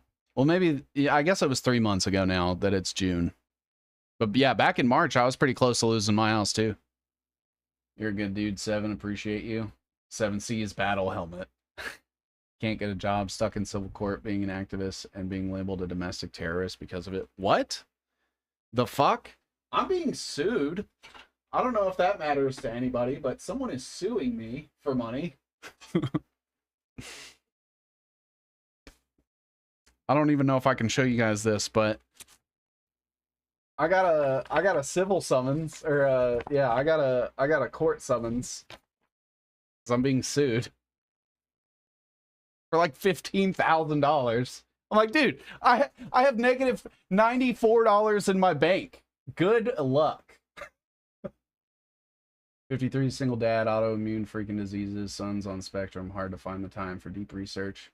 25,000 a year. I'm not starting a business. Yeah, fuck. Okay, so we have a couple other things here. We have the 80Q. We have the first Abu Dhabi bank. We have the Royal Group, an international holdings company. For what? Some bullshit. It's for some bullshit. Basically, let's see. How do I put this the best way possible? I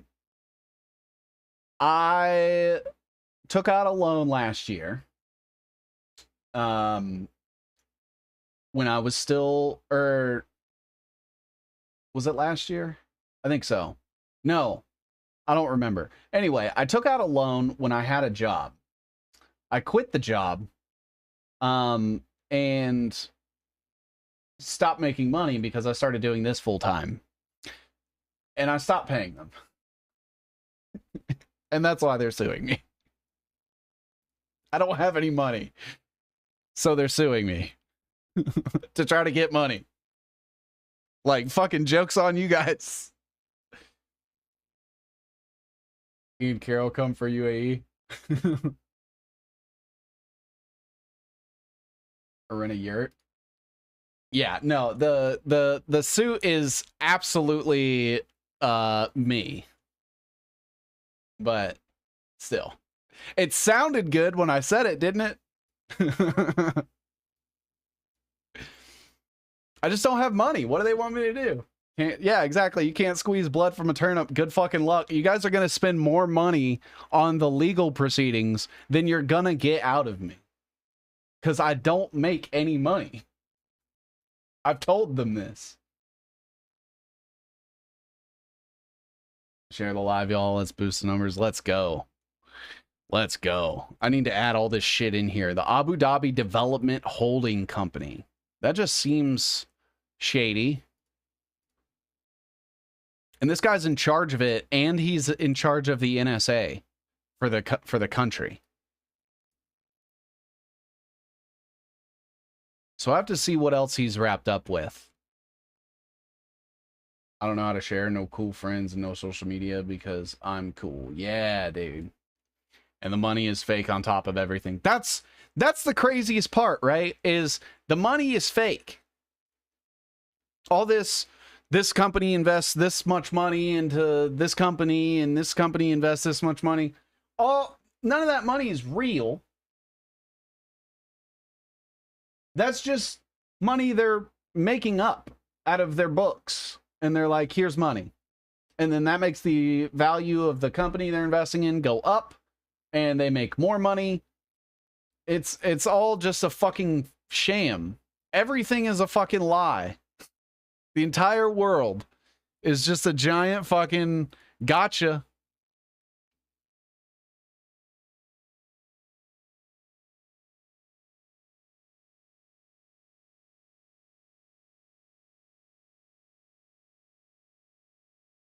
$2,454. So all this shit is now owned by this holding company?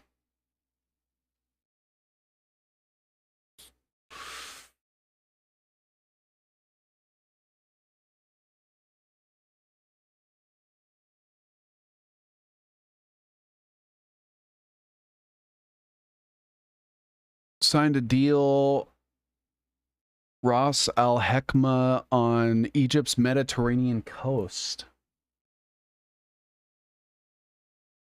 The largest foreign investment deal in Egypt's history. You've seen the interview with Alvin Buzzy Krongard, and with his granddaughter, he says he didn't even know who he was working for in the 1990s, making great money. I haven't seen that. He was like, it might sound strange, but I had no idea who I was working for. And then he ends up grooming Eric Prince, and then Eric Prince creates the company that all these influencers work for and claim to not know who they're working for. They create the fiat paper system, then monopolize it. 100. Yep. So we have some crazy shit going on here. It looks like this company basically owns everything coming out of Abu Dhabi anymore. Sewage services, media company, airports, their railways, their ports, their health company, their power companies, their national exhibition company. All of this shit is owned by this now. I can send it to you. I just want those Alex Jones dollars. Dude, fuck Alex Jones too. Me and Alex have gotten into it a couple times. Alex Jones once told me, and I quote, you know what? I'll just go fucking pull it up.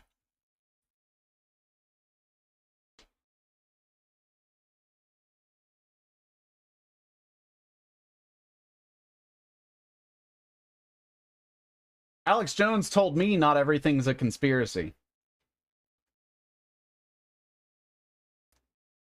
The irony. I was like, sure thing. You keep propping up Peter Thiel's favorite candidate, but okay. I said he was spending too much time with Peter Thiel.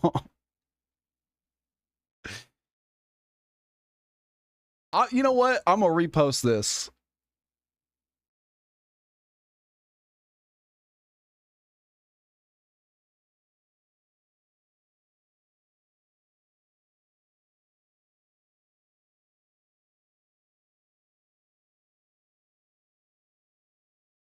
This will never not be funny. The globalist Chi-Coms. That is rich. Yeah, dude, I grew up with Alex Jones telling me everything was a conspiracy. And the first thing he ever says to me is not everything is a conspiracy. Also, I guess while I'm here, I have a t-shirt with that on it that you guys could always go buy. And it's got the QR code that links to the fucking to the post. Where can I find this? Right here. Merch.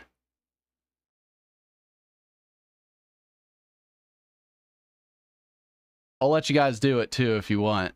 I'll pull it up and you guys can. So I don't know if you guys can QR scan that QR code on the screen, but it should.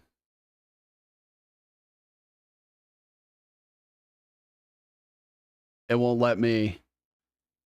Oh, it caught it for a second.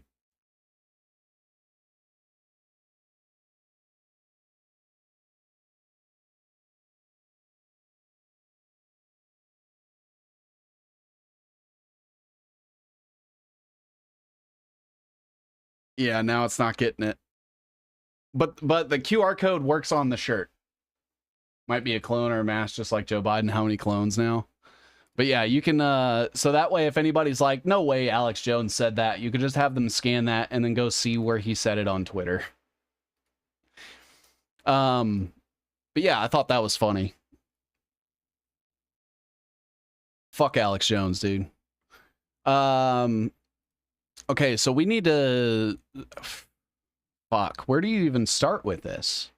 Because it looks like this Abu Dhabi holding company just owns all of Abu Dhabi now.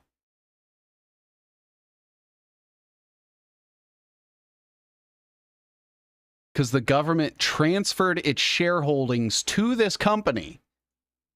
They didn't sell it. They just gave it to them.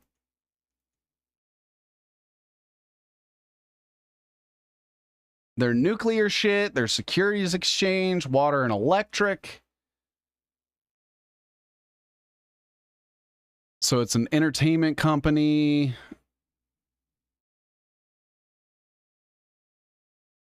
Abu Dhabi Film Festival. Their facilities also host the first CNN Academy. Notable films produced at 2-4 include Mission Impossible, Six Underground, and Bharat. Michael Guerin.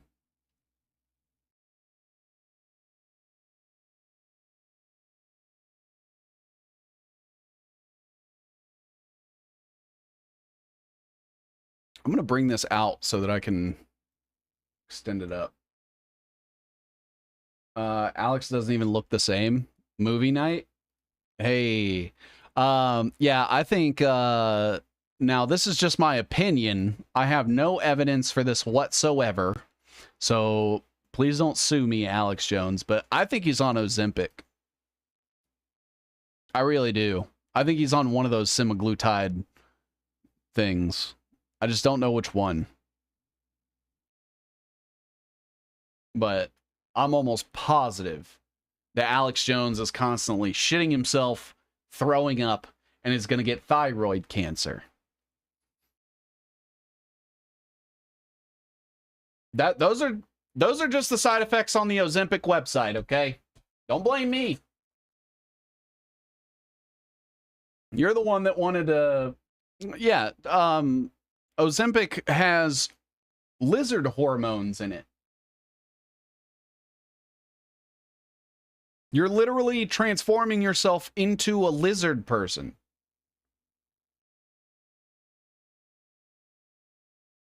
Why do they have formations every year until 2021? Probably still drinks his hard liquor in the back of his studio. David Icke was right. Dude, I'm telling you, I looked into it. Oh, shit. Okay.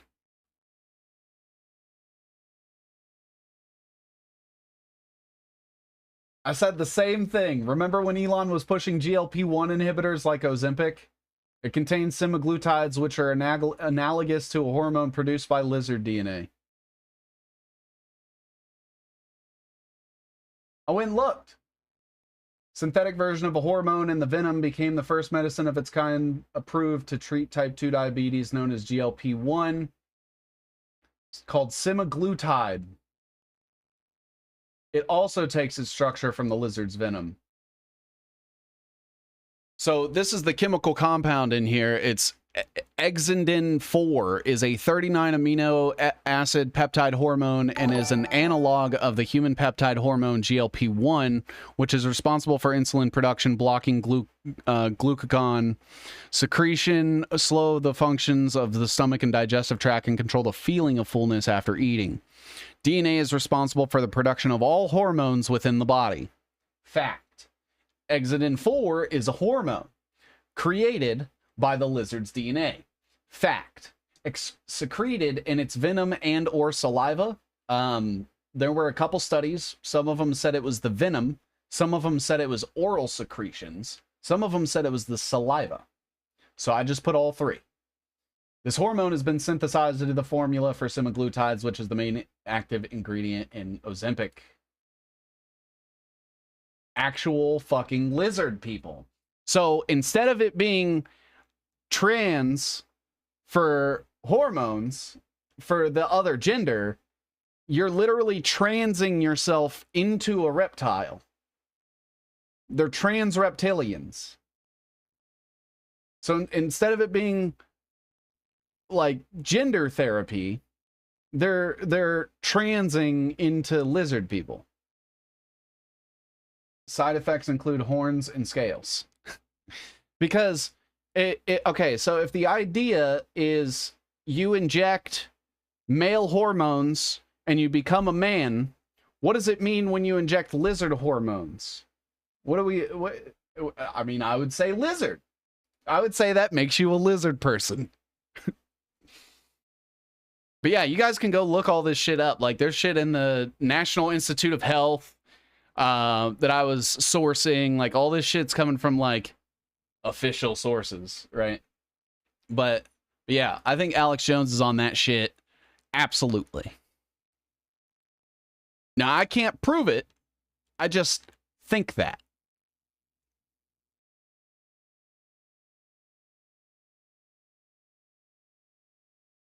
The first CNN Academy. CNN and Ubisoft? Isn't that a game? That's a game company. What the fuck?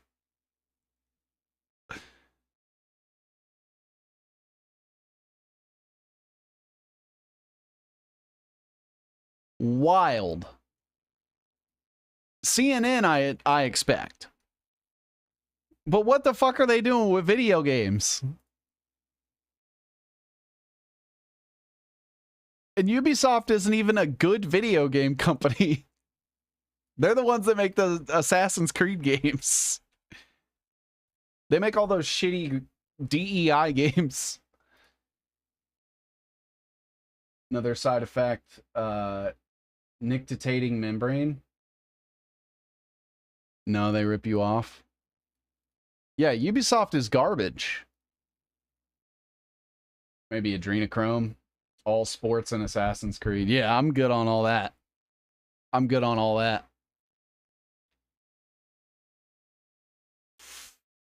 Weird.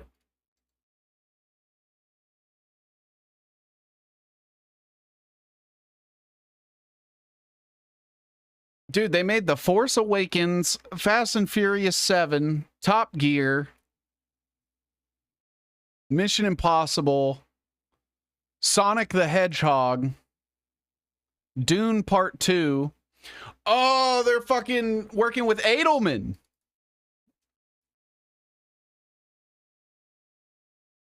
Now, how am I going to make that work? Alex is on adrenochrome. I get it, dude. A lot of people are out here selling themselves for gain. It's hard out here. Money is tight. I get it. That is ridiculous. You're getting sued. It's all good. It's all good. They can go fuck themselves. So I have Edelman down here. How the fuck am I gonna... Oh boy.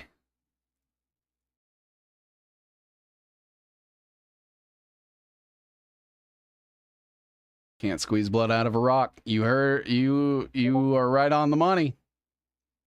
They're not, because I'm broke. Edelman PR. Jesus. Okay. I'm going to put the Racine County Eye up here. Knight Ritter. I just have Scythe Foundations just sort of floating, I guess. Knight Foundation.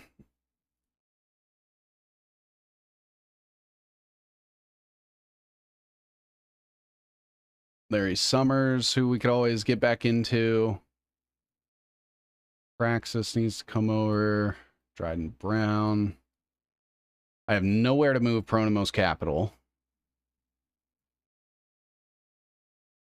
I'm going to do this.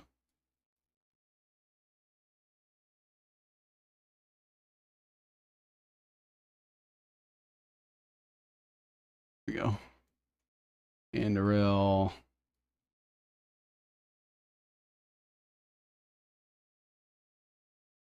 Move Peter Thiel's dad out of the way. AWS can go over here. Lavender. Robert Maxwell. Charles Johnson. And the UAE guy. Reeves Collins. Okay. So now we have a tie all the way down to Edelman PR, which is working with like Racine and Elon's fucking ex-CEO and all that shit. There we go.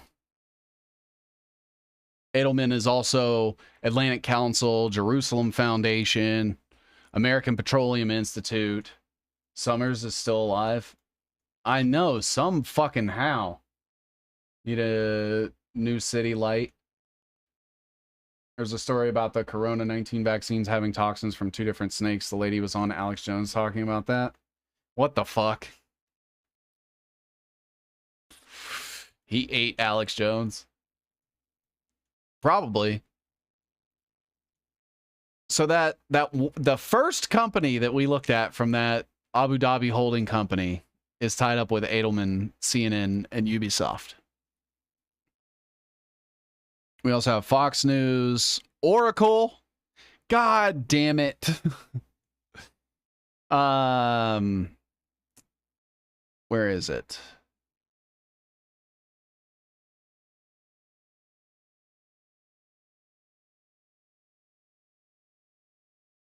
Oh no. Oracle's all the way down here.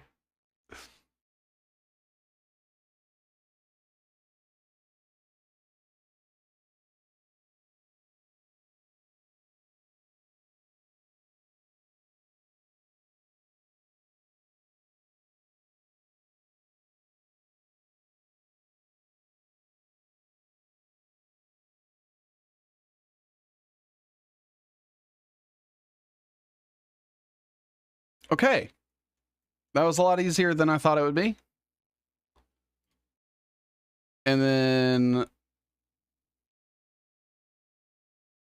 I guess that's, I mean, Fox News, but does anybody even watch Fox News anymore? I think I might have Forbes on my Trump web somewhere.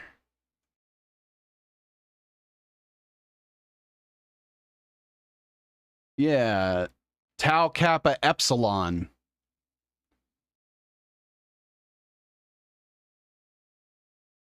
This is wild. I'll show you guys why in a second. Hold on.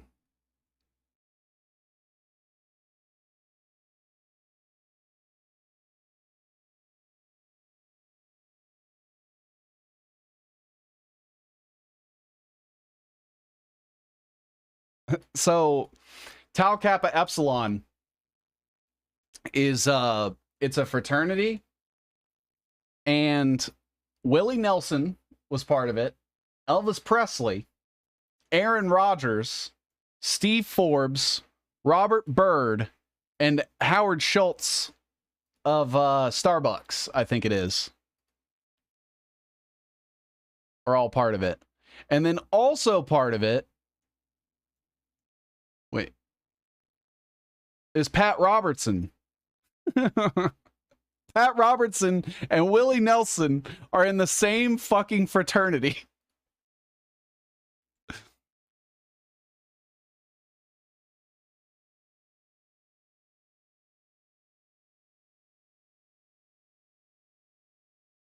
Good old Pat and Willie blazing.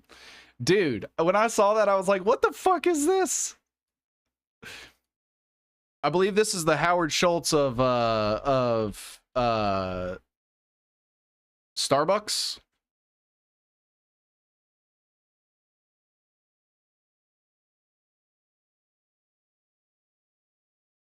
No, not Willie Nelson. Yeah, unfortunately, Willie Nelson.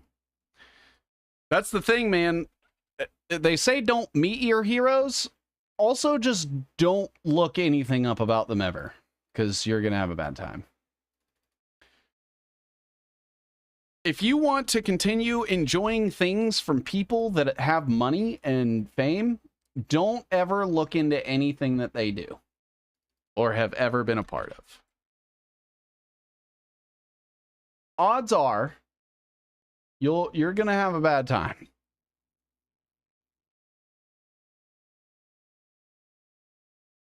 Oh, it froze.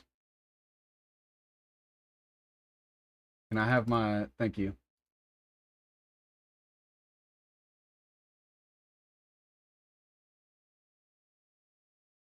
People always like to say too, and they're like, well, that's just a fraternity. And I'm like, okay, well, you realize like majority of the world's business relations start in college, right?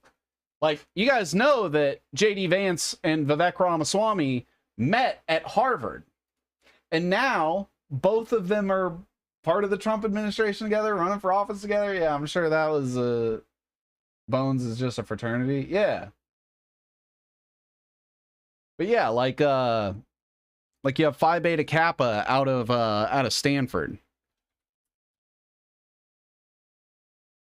Which, if you guys go look up the Phi Beta Kappa members list, very interesting people on that list. You have Ben Shapiro and Candace Owens. They're technically fraternity brothers.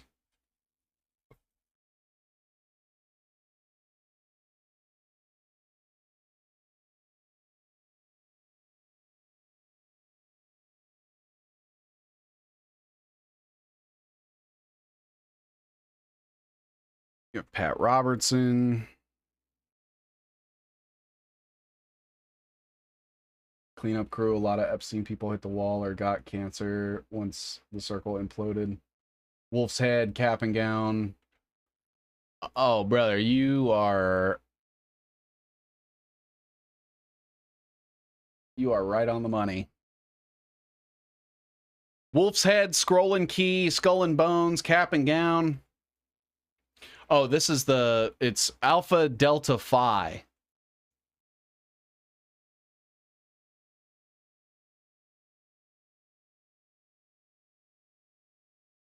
Black Universities is the Divine Nine. I stand corrected. Willie and Jesse Ventura were on the Alex Jones documentary. It's a death cult that uses a creepy fraternity as a cover. Yeah. See, I didn't even know about the Willie Nelson Alex Jones thing.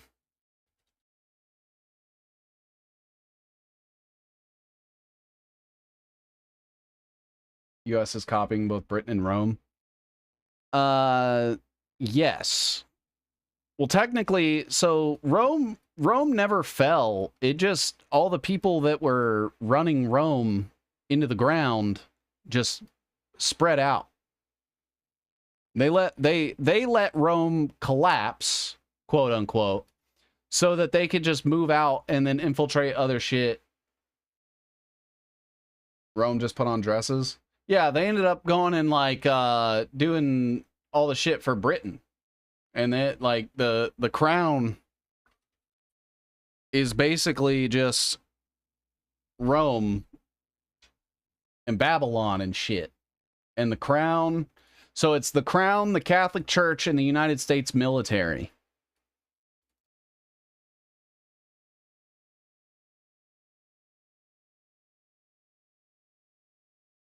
The crown, the Vatican, and Capitol Hill. Those are like the three biggest things. There's obviously other shit, but those are like, if I had to sum it up, quick, concise. Knights of Malta. Yup. Rotary Club. Masonry. All that shit. Why was I adding this again? Forbes.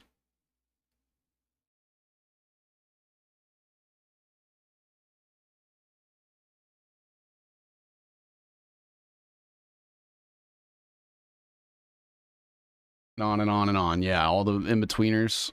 I wonder, was there anything else on here? Oh, Mike Huckabee was part of it. I can't believe I missed that. So you have Aaron Rodgers, Willie Nelson, Elvis Presley, Mike Huckabee, Pat Robertson, Robert Byrd, Steve Forbes, and Howard Schultz that are all part of the same fraternity. And then obviously everything that comes with Huckabee. There's a London City inside London. Trilateral Commission, Council on Foreign Relations, Council on National Policy.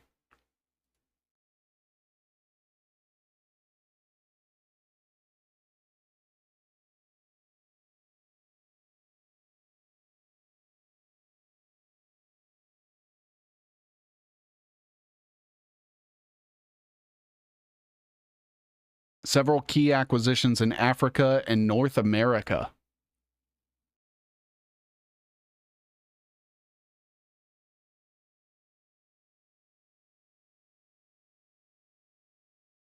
Prime West Energy Trust, North Rock Resources Limited.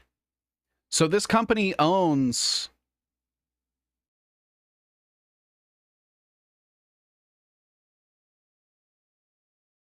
U.S. and Canadian. Is that energy? In charge for over 30 years, not your politicians. Albert Pike said, "We will provide you with your heroes." Wait, what if David Icke is taking Ozempic? I don't think that's the case.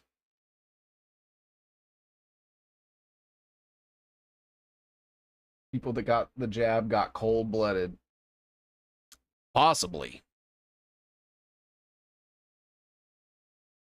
North Rock Resources Partnership Limited. About us. Contact us. This is all I get?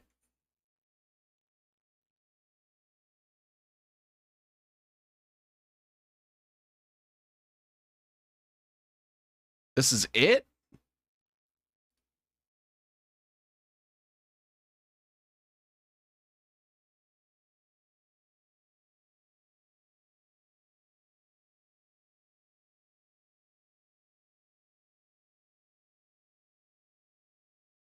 What the fuck?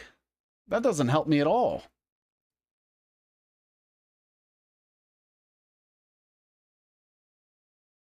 None of this helps me.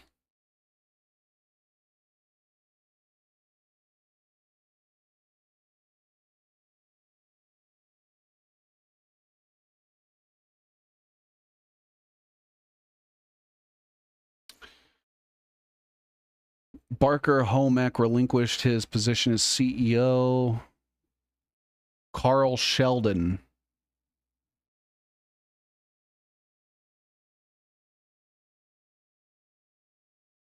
They were invested in Tesla.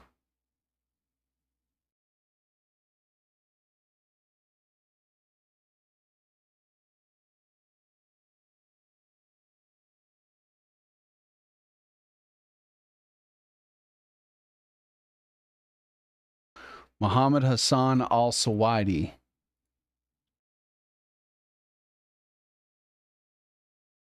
Why does that name sound familiar?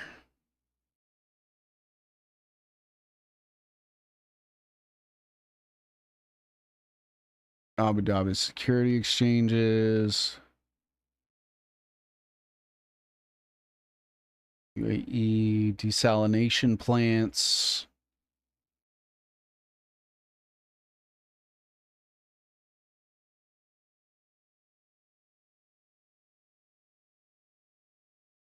The Jubail power plant.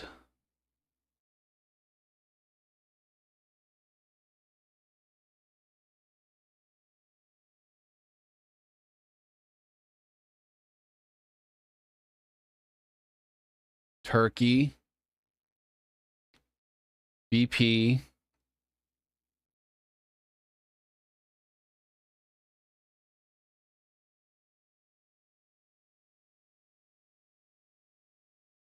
Gazprom. Oh, so they're working with Russia.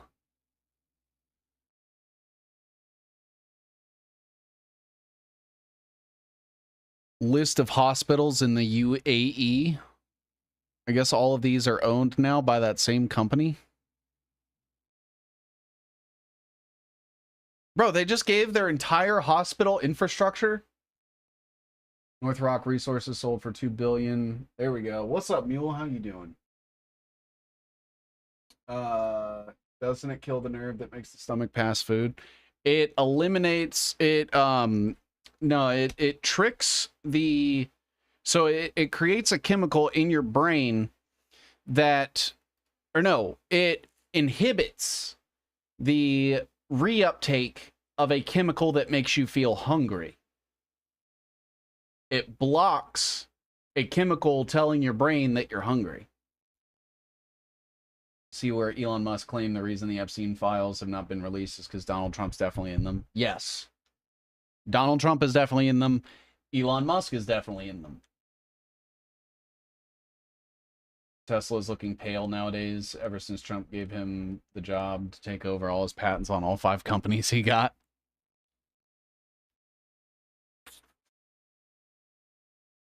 A division of US-based Pogo Producing Company. Pogo Producing out of Houston.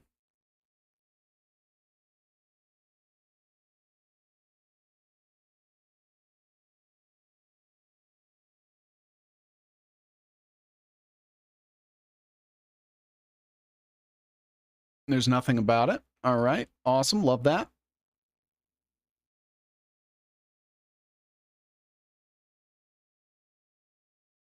Paul Van Wagenen.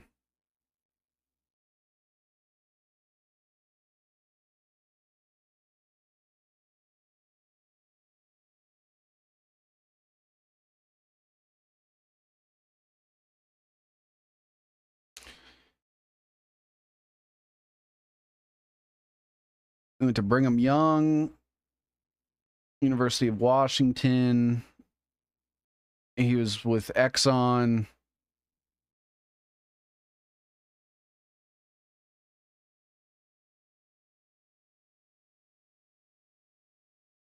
University of Wisconsin Law School, or was that Washington?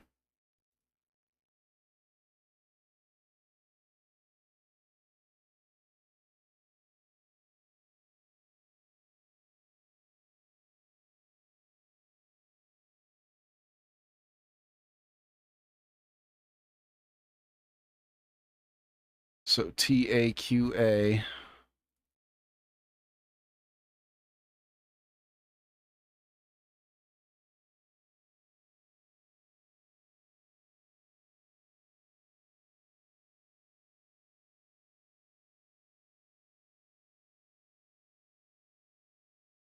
And that's basically all of the UAE's energy infrastructure, all of their hospitals, Daman, which is a health insurance company.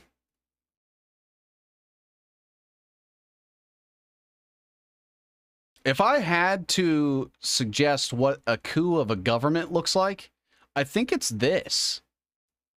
The government literally just gave all of their infrastructure to some random fucking company.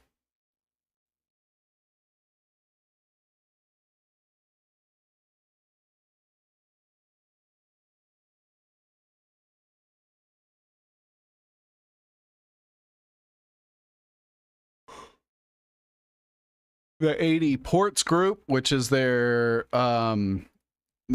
port systems for trade.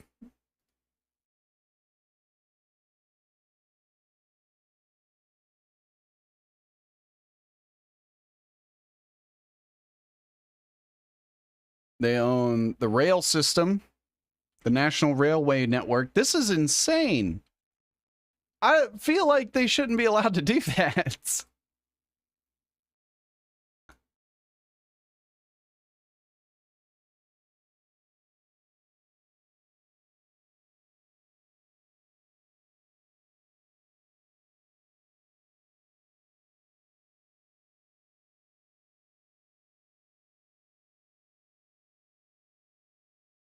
The Abu Dhabi Airport Company.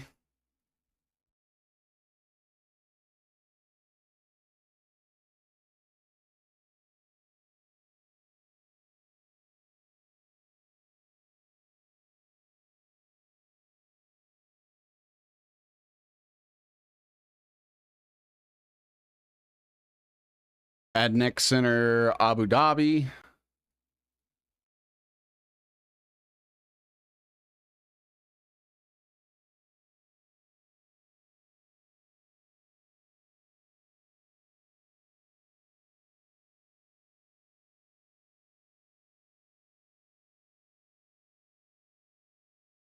Free trade zones.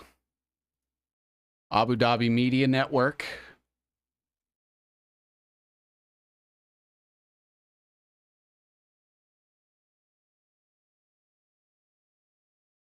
And again, this is that same company that is working with the Trump administration on the USD1 with Tron.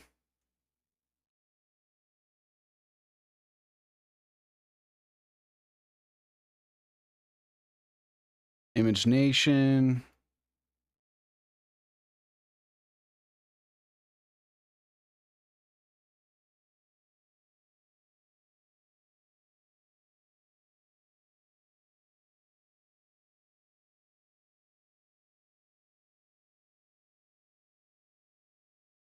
Energy. Security Exchange.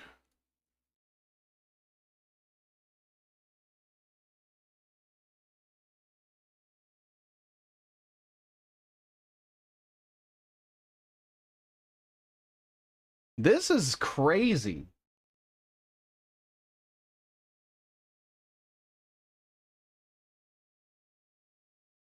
Right? Does anybody else think that this is nuts?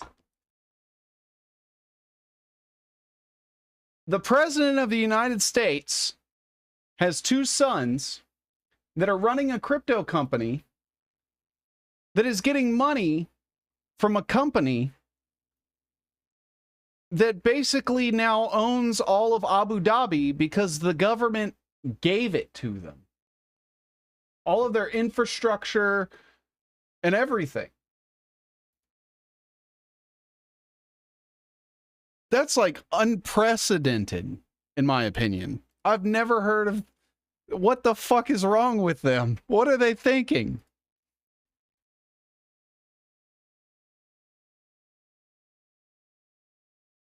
And it's all owned. All of these things are being run by the guy that serves as the national security advisor.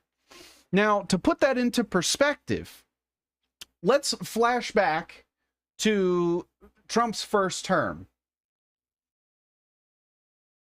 What's happening in Abu Dhabi would be like if during Trump's first term, Trump got the government to give all of the United States infrastructure to a company run by Mike Flynn.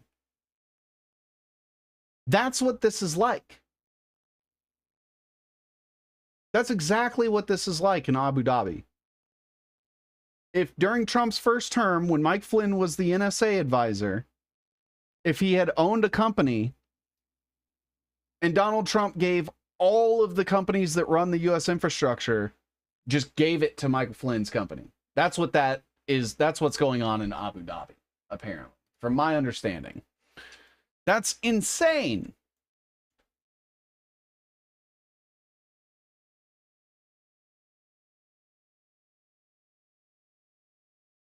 Like, what the fuck is wrong with them? Are they retarded? Who wanted this?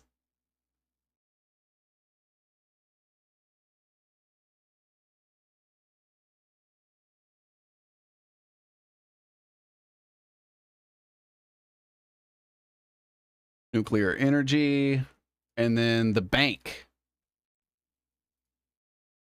Jesus, dude. This is wild. Abu Dhabi, are you guys okay over there? This is what looks like a corporate coup of the government. Trump and Netanyahu, the Geminis.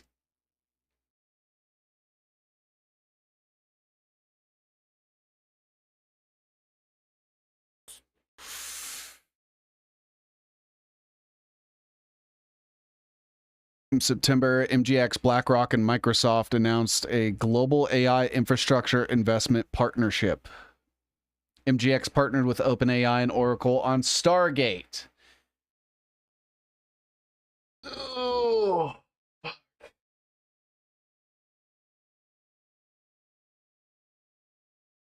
Huge center for smuggling.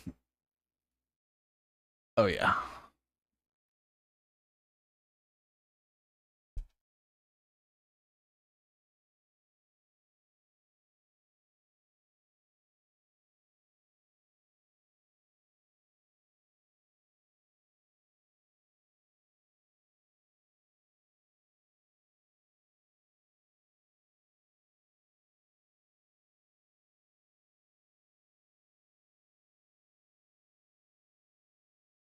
MGX. We got to drag it down to Stargate.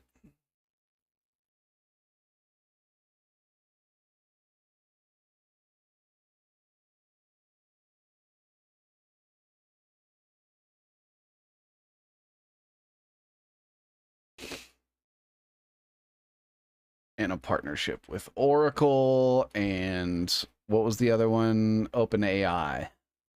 God. Man, I'm tired of saying I told you so. This is getting fucking... It's fucking whack. Tired of it. I just want it to be over.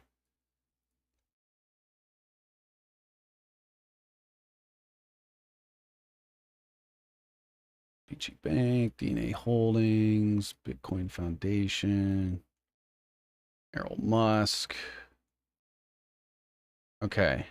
So then we also have Oracle and OpenAI.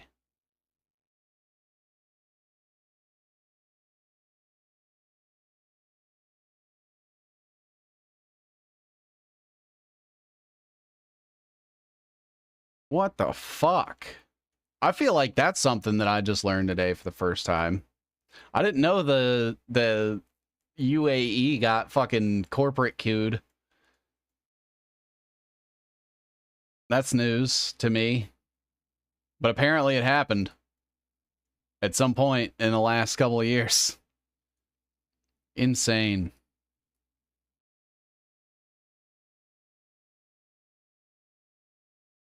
Move Move Reeves Collins over. Then we still have to make the ties to Binance. I don't even know where to put this. Maybe I could do this. I'm going to take this, move it down just a tad. I'm going to try to slide it in on top of these. Like that. Boom. They were gutted. Trump just became January of 2017, just before the inauguration. All the trade that can't directly flow into Iran because of sanctions gets washed there. Mm-hmm. Muslim refugees into Europe to start a war with the Christians so that Israel can get their greater Israel. Yep. I have a theory that Israel and Ukraine will be touching borders before Trump's term is up. That's just a theory that I have, but you know, I've been wrong before. Microsoft and BlackRock.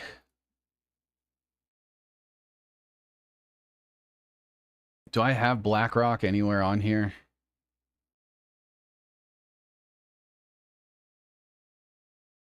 There's BlackRock Neurotech.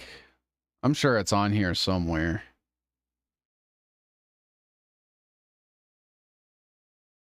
BlackRock.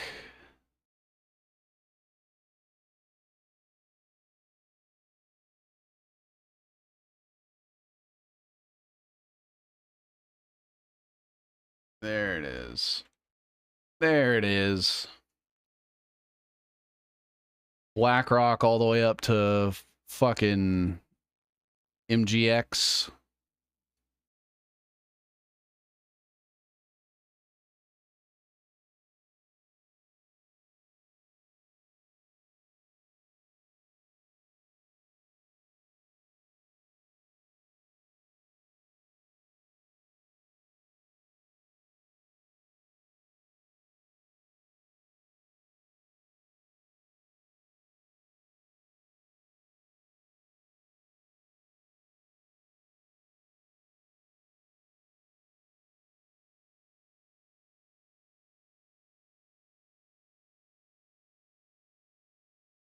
All right, that works.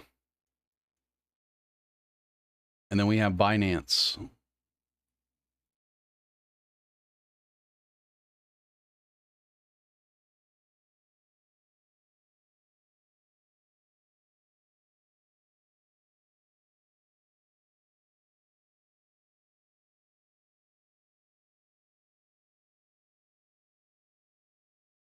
World Liberty Financial. Their stable coin, and that would connect Binance to World Liberty Mutual. Gotta figure out how I'm gonna do that. I guess that's fine.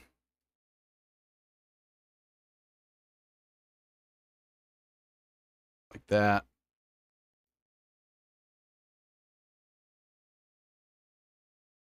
Zelensky did say he wanted Ukraine to be a new Israel. Tartaristan maxing. Yeah. That's where the China train route is going through, and by the time they are finished in Finland, the trains are going to be more efficient and fast.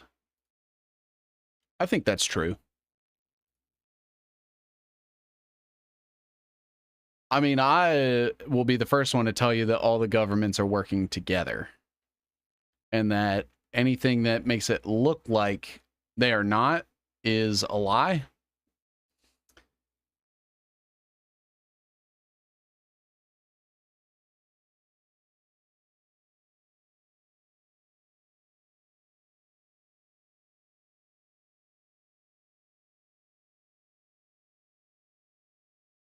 I can't believe they just gave over their fucking bank. Are they retarded?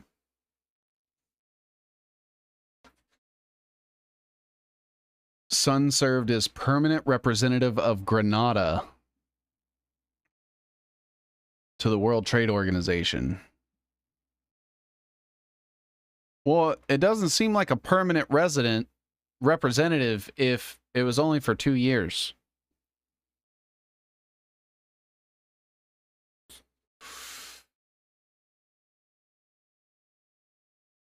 Ripple Labs, he's a part of. Justin Sun is, or was at least. I remember Ripple. My buddy was trying to get me to buy some, and I was like, dude, I don't even know what the fuck. No? No? What do you mean SEC? What is... No?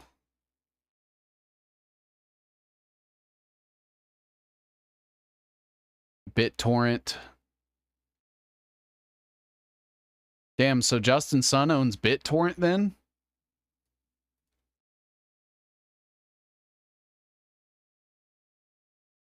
Did he go to UPenn too? Maybe. Who else went to UPenn?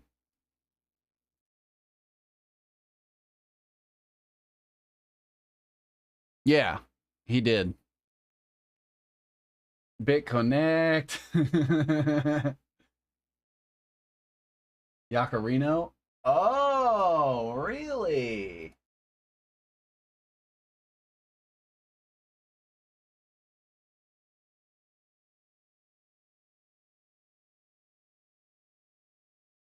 Abu Dhabi holding company.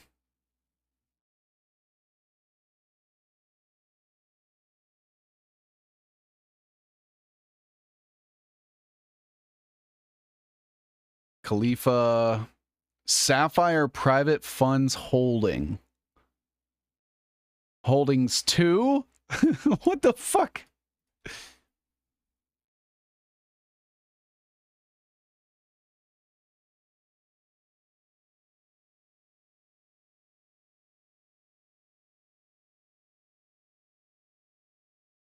Vista Credit Strategic Lending Corporation.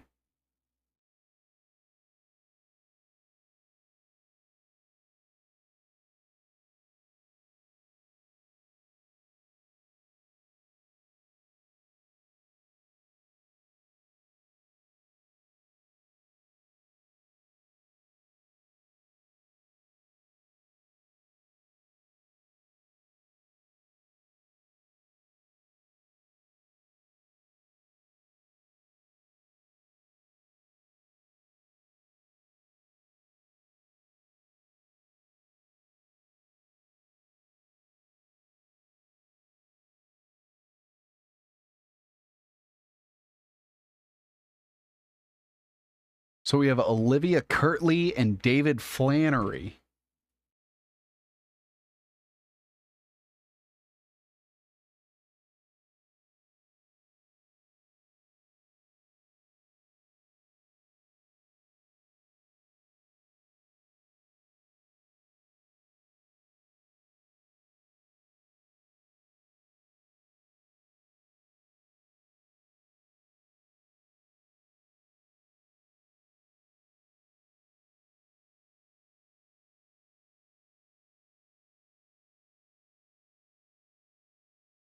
What the fuck is Kirtleywood?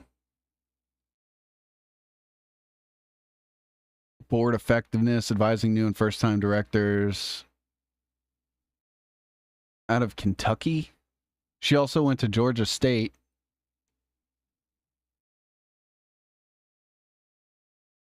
Bright Spring Health Services. U.S. Bank Board of Directors for 17 years.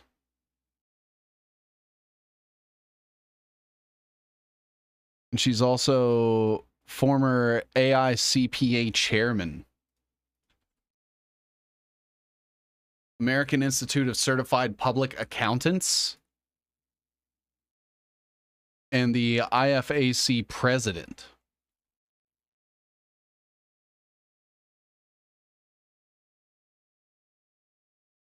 International Federation of Accountants. Weird. Just this random Olivia Kirtley. I guess is like a big accounting lady. Zionist Hex, the Progress of Countries and Humans. Greg Braden talked about that on his channel. They say that the holding company is owned by the Abu Dhabi government. Yeah, they say that. But it's like they basically get to sidestep the government being responsible for anything, and they get to do everything operating as a company. That's fucked up. Oh, he's part of Vista Equity Partners now, huh?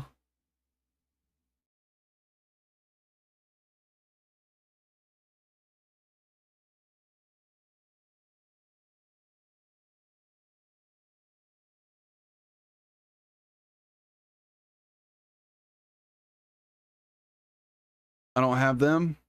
Weird. I could have swore I remember the name Vista Equity Partners.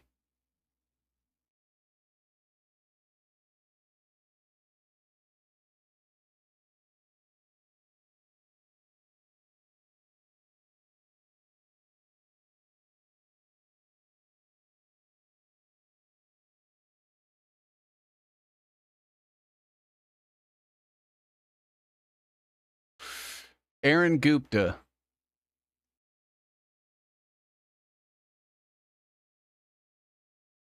I don't recognize any of these people.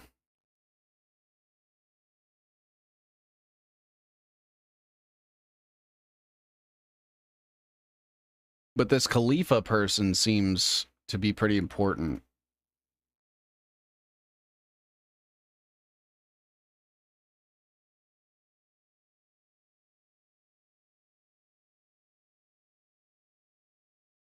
Khalifa al-Swaidi.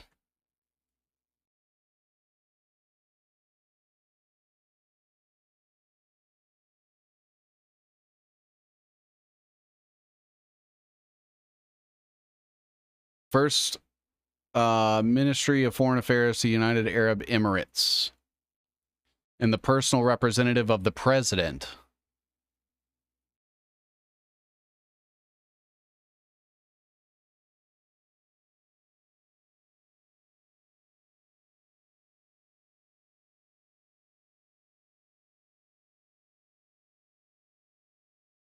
I'm guessing it's this guy.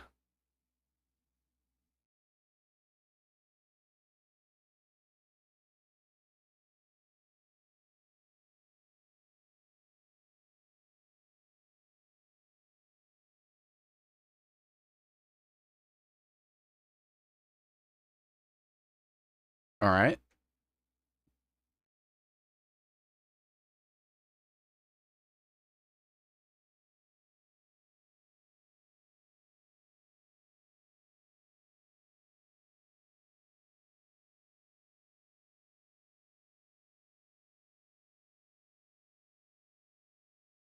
International Relations, Office of Minister of Foreign Affairs, UAE, including United States, China, UK, France, Israel, and many others. Currently serves as the acting deputy chief of mission at the UAE embassy in Tel Aviv.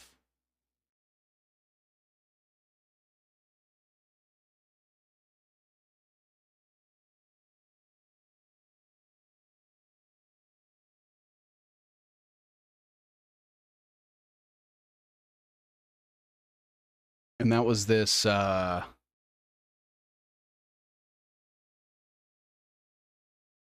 holdings company. His name. And he's connected to fucking Israel. Oh, should be red.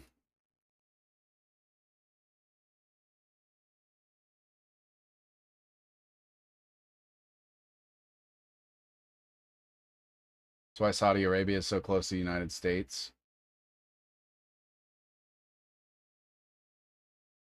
Everything is fake and gay. Absolutely. What's up, Wheezy? The Sheikh's the crown from the Muslim world is connected to the European crown.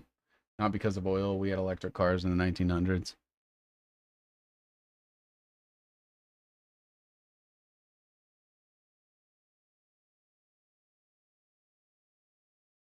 So the guy that's overseeing all of that is the emissary of foreign affairs for Tel Aviv. Awesome.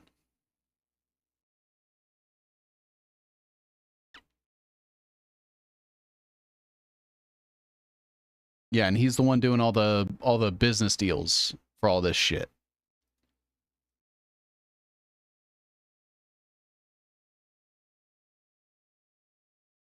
Ripple Labs, BitTorrent.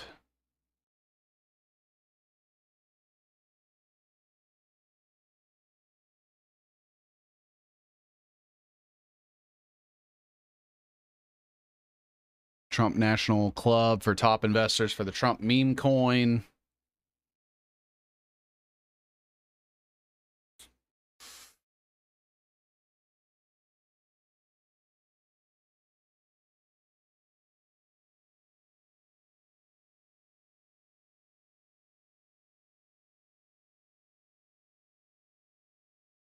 Paywo, which was like Snapchat, apparently got shut down because of porn. BitTorrent tokens.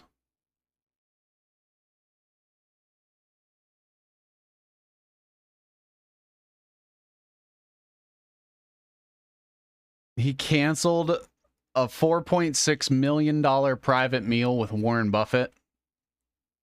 Oh, no, it happened in 2020.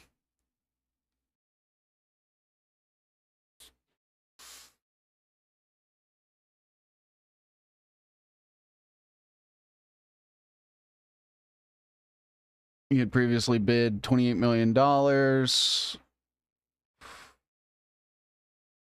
Unable to attend due to a scheduling conflict.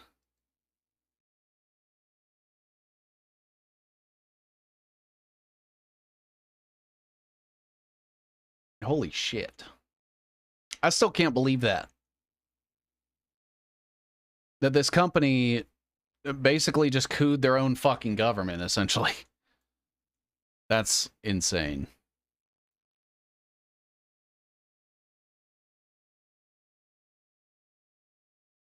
I wonder what else I could find on Brock Pierce. Let's look at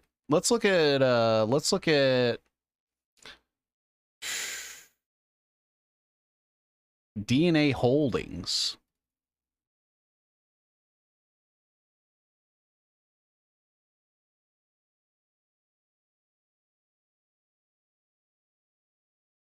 Let's say Scott Walker.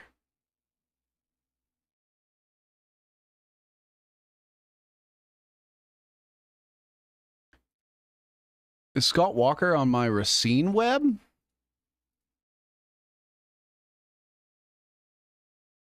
Oh, he is.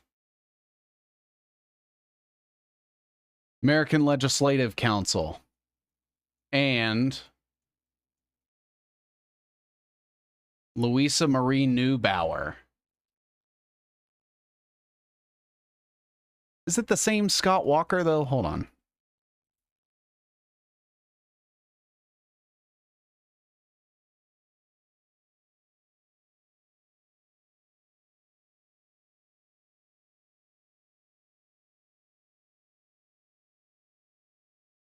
I don't know if it's the same Scott Walker. How do I find out?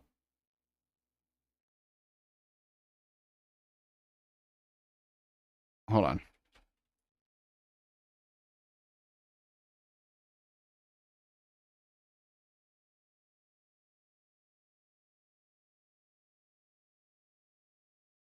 Oh, it's this guy.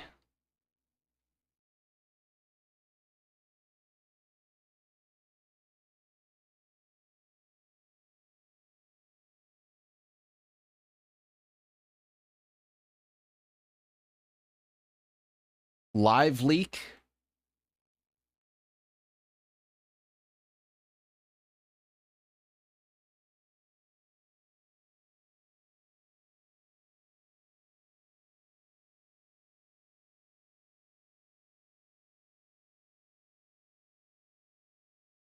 He was teensafe.com, the #1 parental monitoring and management site, as well as others. But you're in business with Brock Pierce. Anybody else see how that's a problem? Oh, we got a pitch book.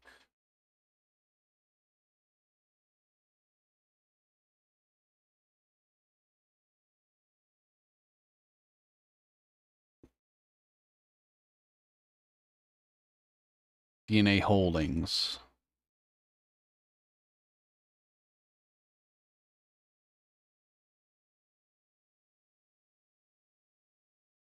Early stage VC Pact Swap.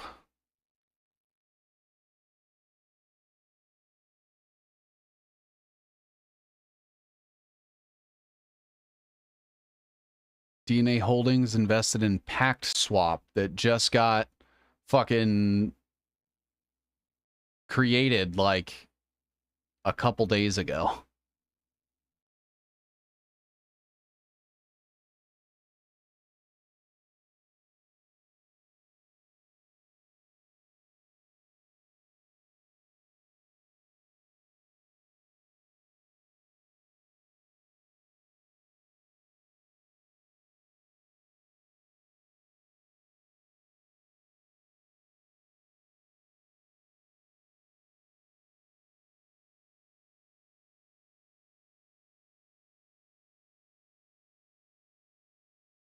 Pact Swap Lab.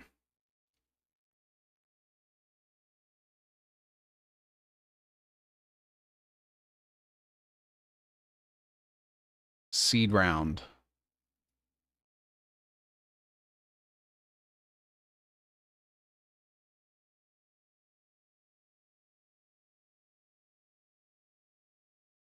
Pact Swap Lab.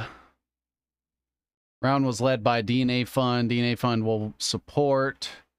Led by Stephen Morris and co-founders Brock Pierce, Scott Walker, and Tony Gilbert. Pact Swap is a provider of a cross-chain DEX enabling trading of native assets like Bitcoin and Tron across incompatible chains without bridges, wrap tokens, or external validators.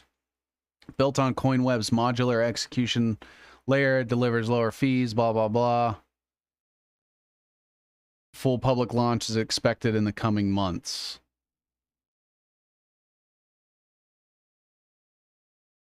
Okay.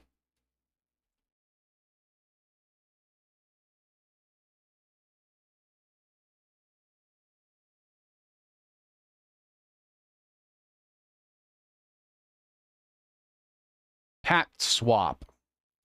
Apparently just got founded a month ago. That Brock Pierce is also tied to.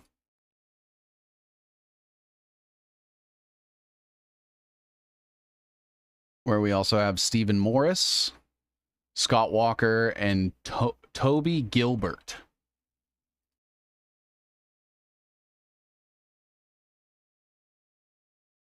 I don't recognize any of those names. We have Stephen Morris.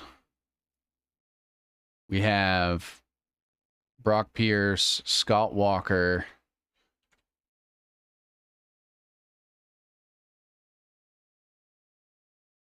Not the politician, from my understanding. Oh. And then we have Toby Gilbert, who I've also never heard of.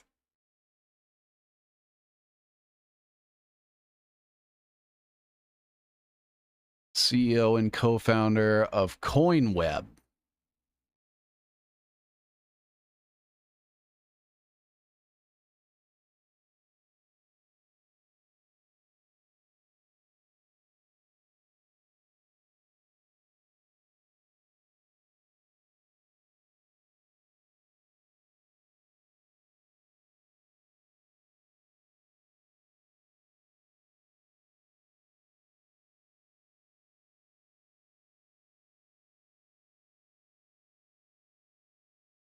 CoinWeb, Vossnet. Is that the Winklevosses?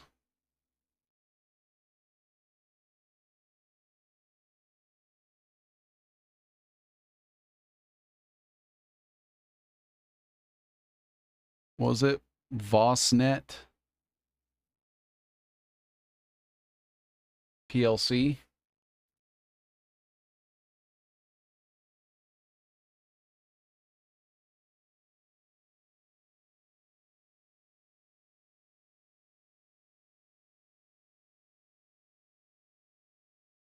It's a UK internet provider.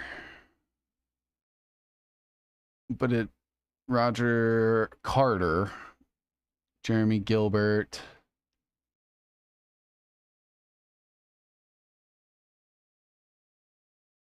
That doesn't tell me shit. Vosnet trapped by government freeze.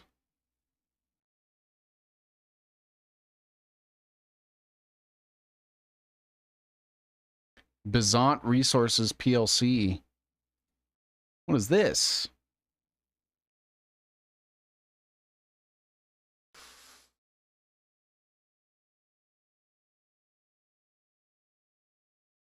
Bizant Resources? I feel like I'm getting in the weeds here. Coinweb.io.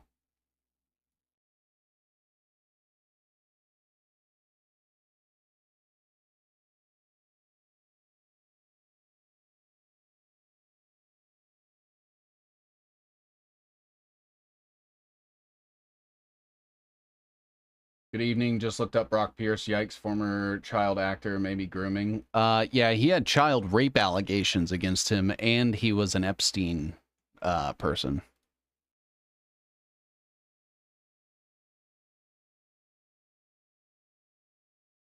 You know who really likes Brock Pierce is Ian Carroll's podcast co-hosts. Just so you guys know. Coral DeFi. I feel like I've heard of that one too. Okay, so we've got so this isn't the same Scott Walker.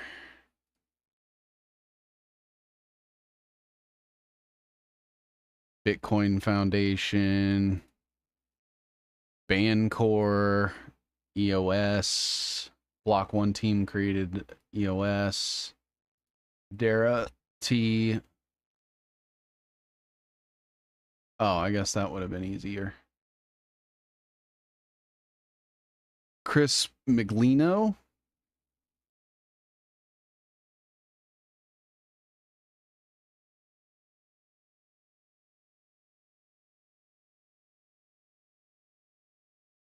Time to go to the Bitcoin Foundation.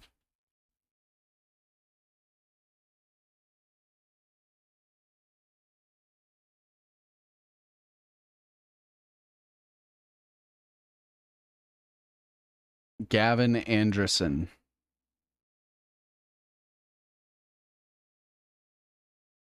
The Silk Road.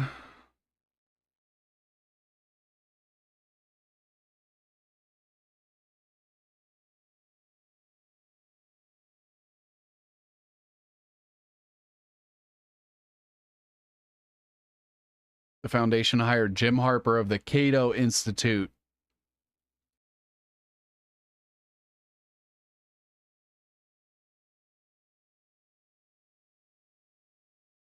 So Bitcoin Foundation is Cato Institute.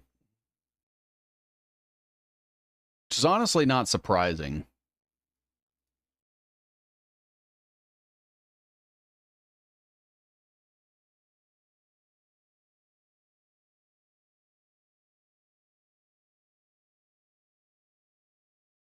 I don't know if I have Cato on here yet, though. I don't, but I have it a few other places.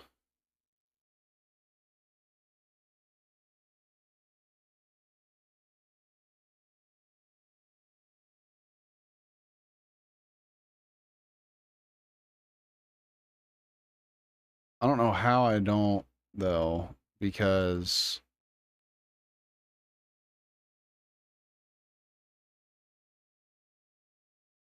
it should be down here.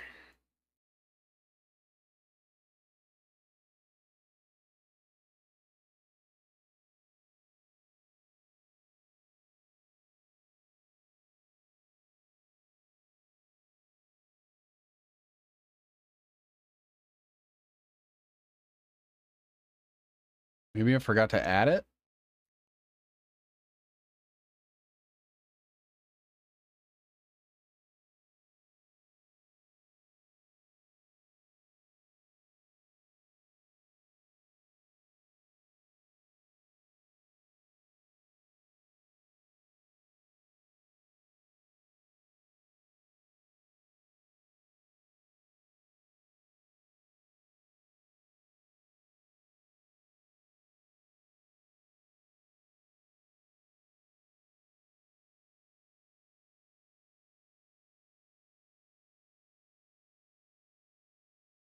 Well, I'll do this.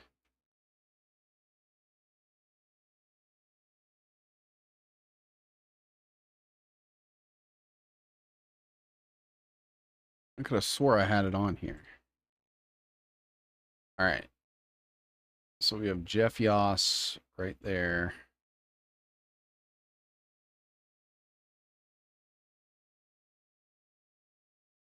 So we'll attach the Kohelet Policy Forum that he donates to. The Protect Freedom Political Action Committee, or PFPAC. Put that here, I guess.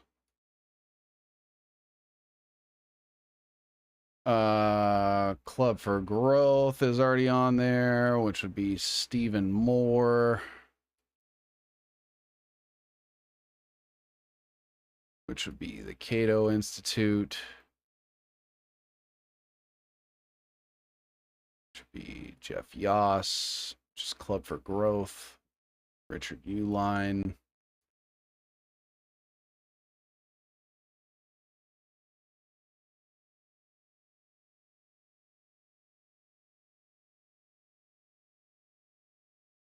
Richard Gilder.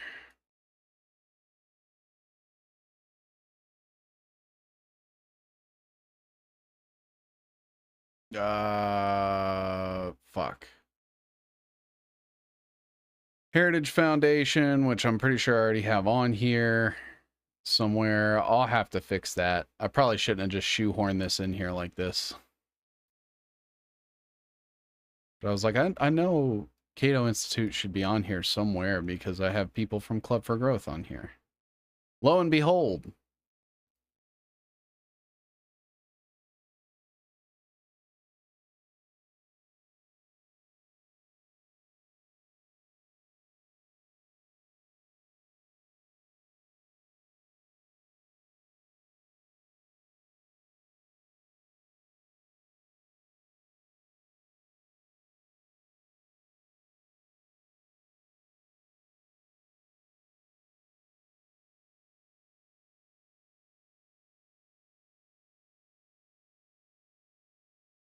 And so the Cato Institute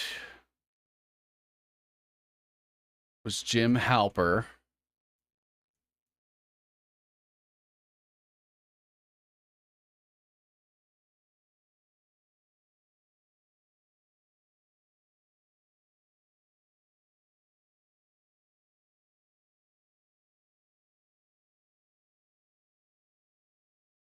So maybe, or Jim Harper, sorry. And Jim Harper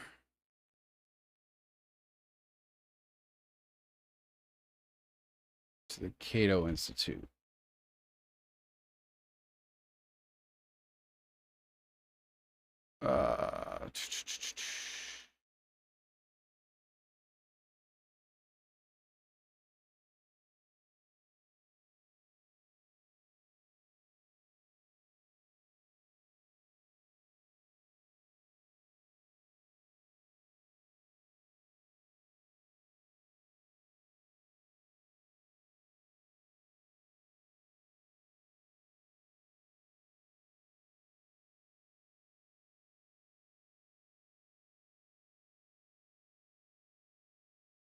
Al Sackle.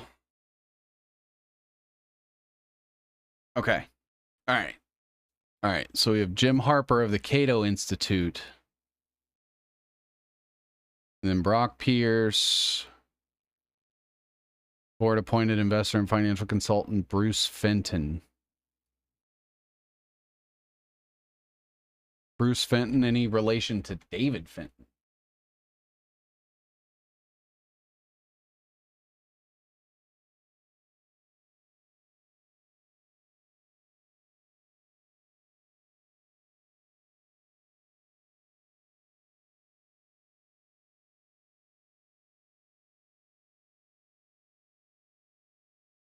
Founder of the Satoshi Roundtable.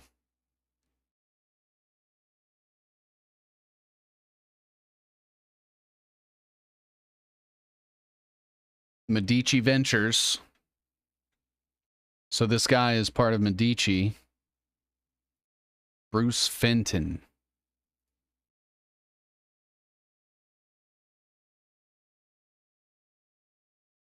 That was the Bitcoin Foundation. And you'll notice Medici Bank is also Brock Pierce. So I'm assuming Medici Bank and Medici, the other one, are the same thing. But we'll check.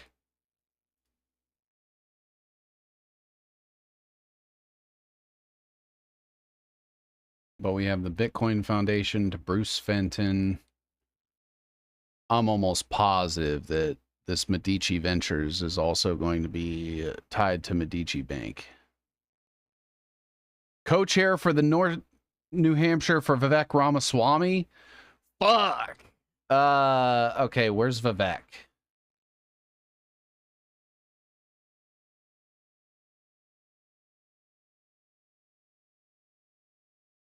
There he is.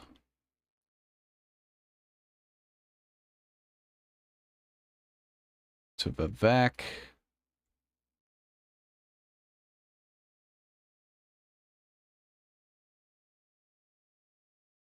James Randi.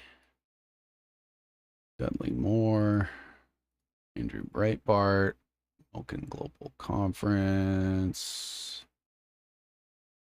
Dude, I thought you guys deported him. David Whitehead made a 6-part documentary about the Medicis. Satoshi Nakamoto means Central Intelligence in Japanese. Medici and Assassin's Creed still going strong. Russia will make a route from Ukraine's closest city. Happen by 2045. I don't know if that's going to happen. Liquid Network. Chainstone Labs. Founded Atlantic Financial. He was part of Morgan Stanley.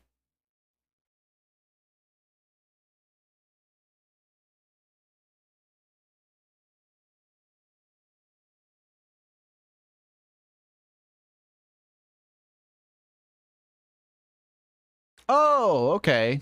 KKR. Got it.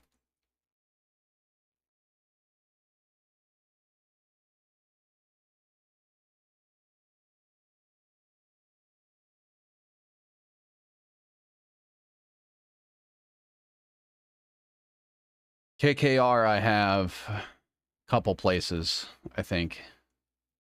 Here's KKR right there. So maybe I can...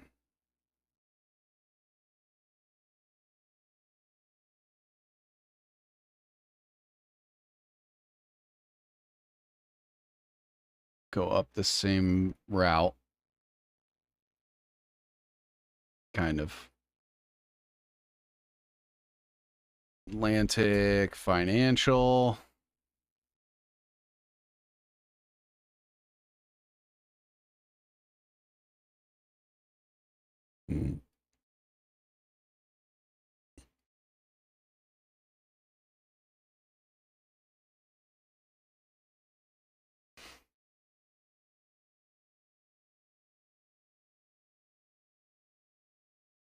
Saudi Arabia. Vision 2030.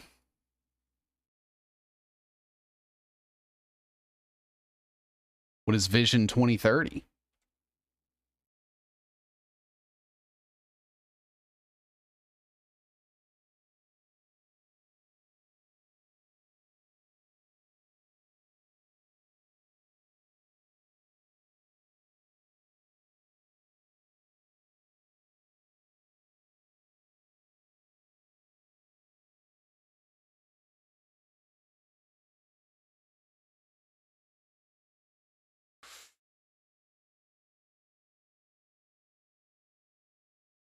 That doesn't tell me fucking anything.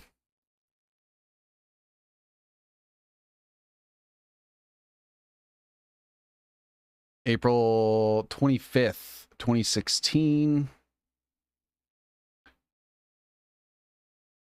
Oil accounts for 43% of Saudi Arabia's GDP. Look at that. Google Cloud, KKR, Ford Motor, JP Morgan Chase, BlackRock, Uber, and Blackstone.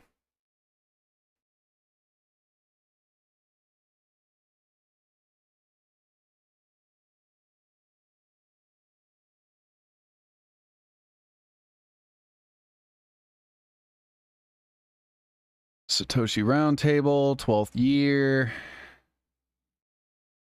First Dubai Bitcoin Conference. Vivek Ramaswamy, Free State Project in New Hampshire.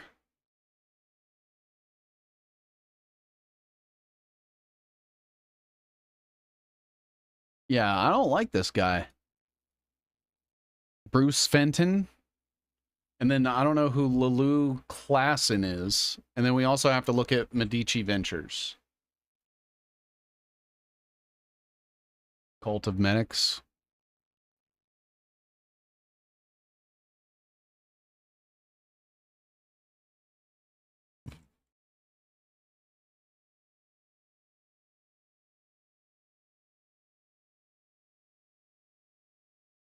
Newtown Partners.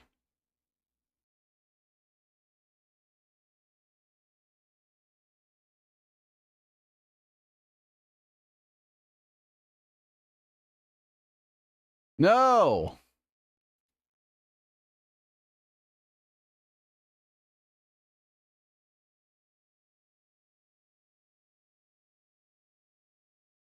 The team operates out of offices in South Africa and California.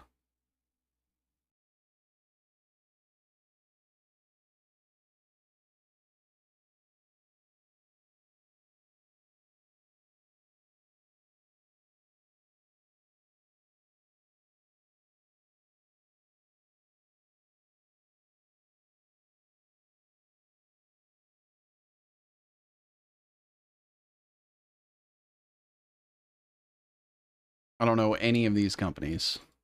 Okay. Medici Ventures.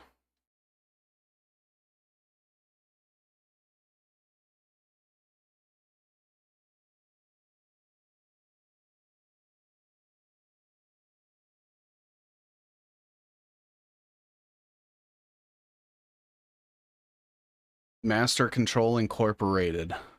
Overstock.com.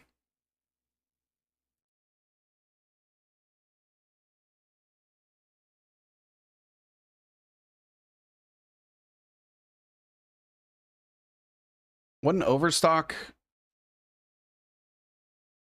Isn't that the guy that was pro-Trump?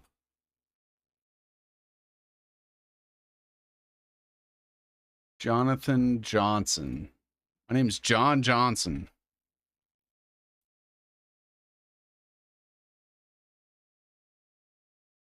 Jonathan Johnson.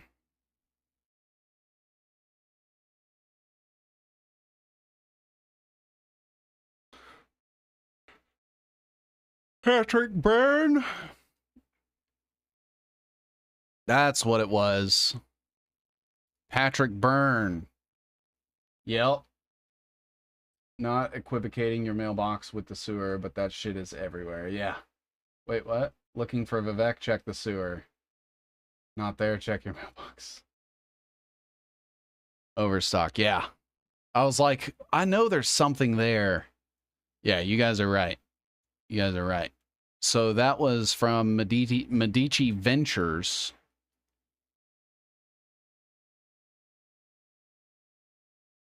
Where we get John Johnson.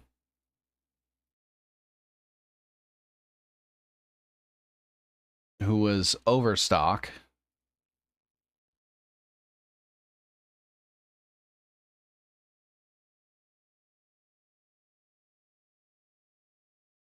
Oh, that should be red.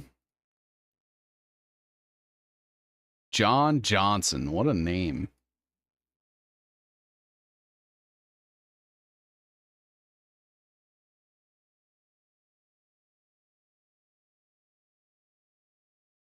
Overstock.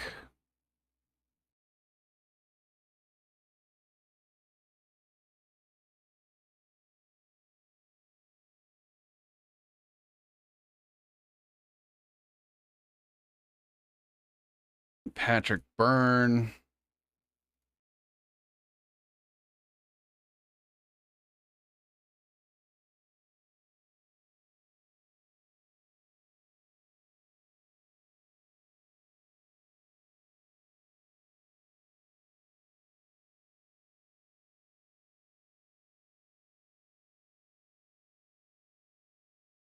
And then Patrick Byrne is like pretty close to Flynn, isn't he?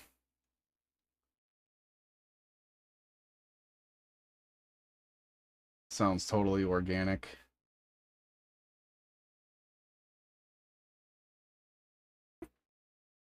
Naked short selling, deep state, misinformation, White Mountains Insurance Group. He's the son of John J. Byrne, former chairman of Berkshire Hathaway's Geico Insurance subsidiary.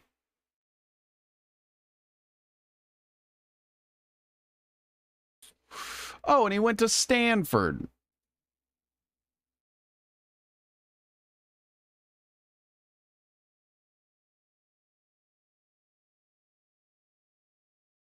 And his dad sat on the Berkshire Hathaway. He was the CEO of Geico.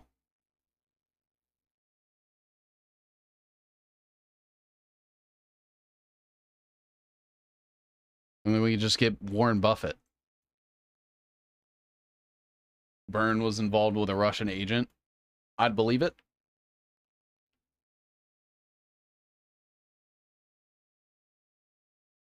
So we have Stanford, Berkshire Hathaway, Warren Buffett.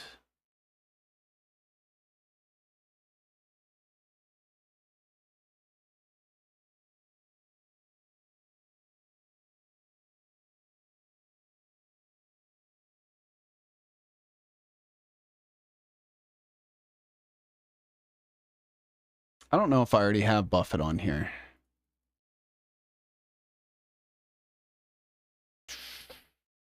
I do. No, I don't. No, I don't. That's weird.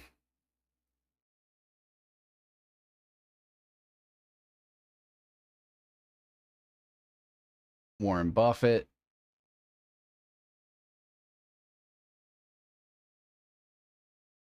Buffett is Byrne's godfather. Wait, really?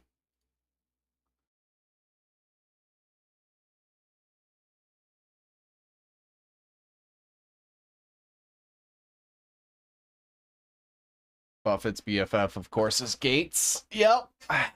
Yep. You guys kind of seeing where all this bullshit's coming together?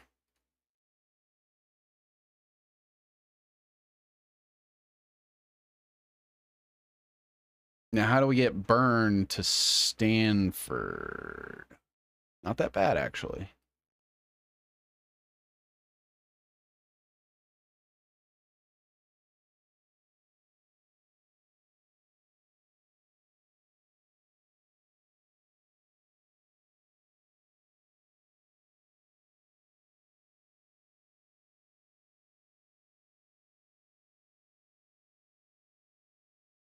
The NSO group, I think I already have on here too, somewhere.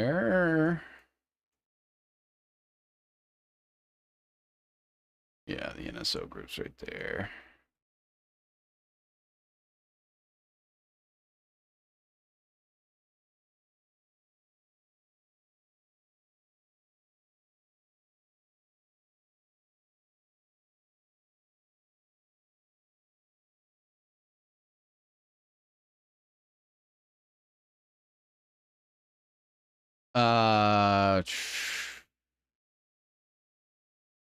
NSO group.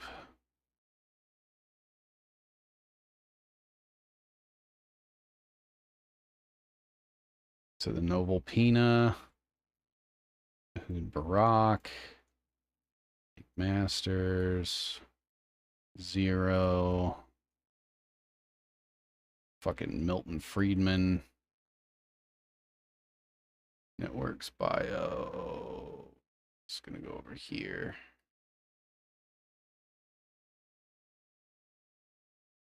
All right, good deal.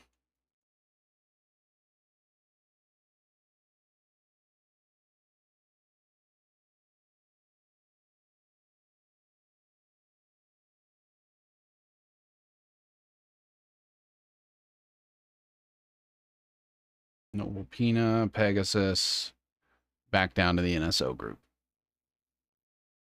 Like so. And that's how it's done.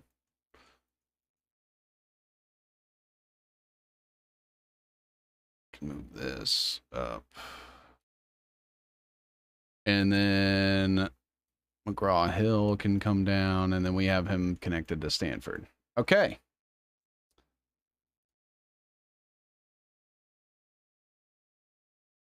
All right. I think we made some pretty good progress here today. I will have to call it, though, because I believe the stream is over at 8. But I have so much other shit that I could add in now that Warren Buffett's in here. I mean, we have like the Giving Pledge and fucking all kinds of shit connected to like Bill Gates and a whole bunch of other shit. The Giving Pledge. It's around here somewhere. There it is. The Giving Pledge was Zuckerberg, Warren Buffett, Hans-Jörg Weiss, it was Bill Gates, Melinda Gates, and Ann Wojcicki were all the Giving Pledge. So I'm going to get that in there eventually. I'll go ahead and I'm going to add it right now so that we know where to pick up where we left off. The Giving Pledge.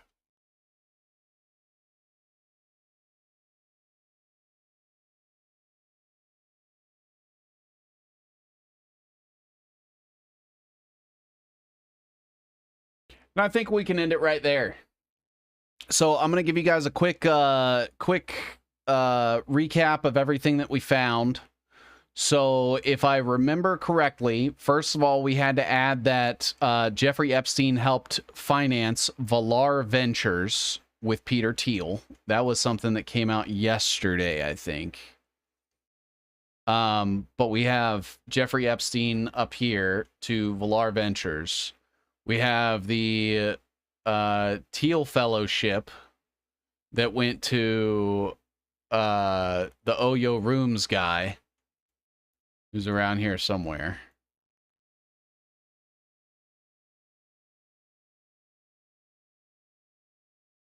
Oyo Rooms. Oh, we never did connect him. Okay. So we have the guy from the Thiel Fellowship.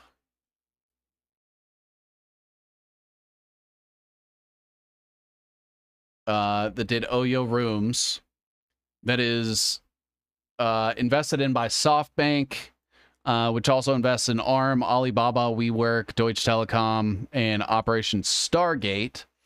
SoftBank sold Fortress Investment Group to the Mubadala Investment Company. Fortress Investment Group includes Gannett, which is USA Today, The Herald, The Tennessean, and all of those other newspapers that we looked at earlier, including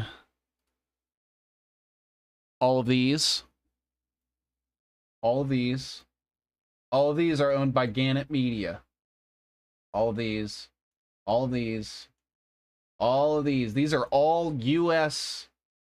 newspapers and news sites, news organizations. All of these are owned by Gannett. Right here. Now, CEO of Gannett, Mike Reed. Gannett is owned by this Fortress Investment Company, which is now owned by the Mubadala Investment Company, which is owned by the government of Abu Dhabi, or the United Arab Emirates. Also part of Fortress is Mark Furstein over Coronado Advisors, American Commercial Capital, and Goldman Sachs, and Pete Brigger, who also Goldman Sachs, went to Princeton, went to Wharton with Elon, Donald Trump, Warren Buffett, etc. Part of PayPal, sits on Council of Foreign Relations. Mubadala Investment Company also invests in Waymo, which is Google's self-driving cars, and they own this thing called Global Foundries. Mubadala is also over this thing, or they invest in this company called G42, which literally just gave money to Elon Musk's Neuralink the other day in a Series E round of funding. The Mubadala Investment Company also owns Mubadala Development Company, International Petroleum Investment Company, and Mubadala Capital. Mubadala Capital invested in Novalpina Capital, which is the money that was used to start the NSO group. The person in charge of Mubadala is Sheikh Mansour bin Zayed Al Nahyan, who is the Vice President and Deputy Prime Minister of the United Arab Emirates. The United Arab Emirates also owns MGX, which is run by the UAE's National Security Advisor, where he was also he's also involved with that G42 company and runs that. MGX partnered with Tron to incorporate the World Liberty Financial USD1 and a partnership with Binance. Tron, created by Justin Sun, who's also sat with Ripple and owned BitTorrent for a while, is part of SEC charges and investigations against him for fraud. You have World Liberty Financial, which is Eric Trump, Zach Witkoff, which is Steve Witkoff's son. Steve Witkoff, obviously being the envoy to the Middle East. Or is he, I think he's over Gaza, maybe. Let me double check. Special envoy to the Middle East. Okay. And Stephen Witkoff, part of Stellar Management. He was in Rosenman and Collin. He was part of the Fisher Brothers, which owned CBS. His son, Alex Witkoff, actually died at some like drug rehab place. I forget what it's called, but it's pretty prominent. I think it was a sacrifice. And then Steve Witkoff was also part of Dreyer and Traub that gave a character testimony on Donald Trump's behalf in the 80s when he bought the Hilton Hotel thing. MGX also partnered with Oracle, Microsoft, and OpenAI for Stargate.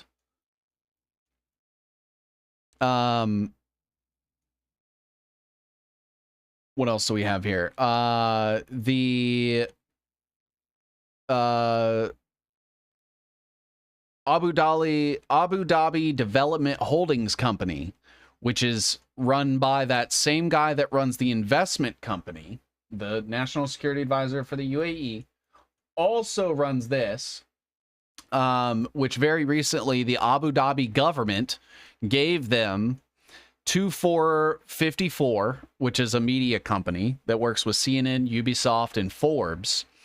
TAQA, which is their energy infrastructure, essentially, like all of their electricity and water. You have Daman, which is their insurance company. You have their 80 Ports Group, which controls all of their boats. You have Etihad Rail, which is their entire railroad infrastructure. Abu Dhabi Airports Company, which is the airports. You have the Adnek Abu Dhabi Center, which is like a art center thing. You have the Abu Dhabi Media Network, which runs most of Abu Dhabi's network. You have Image Nation, which is another media company. You have the Securities Exchange, their nuclear energy company, and their first bank.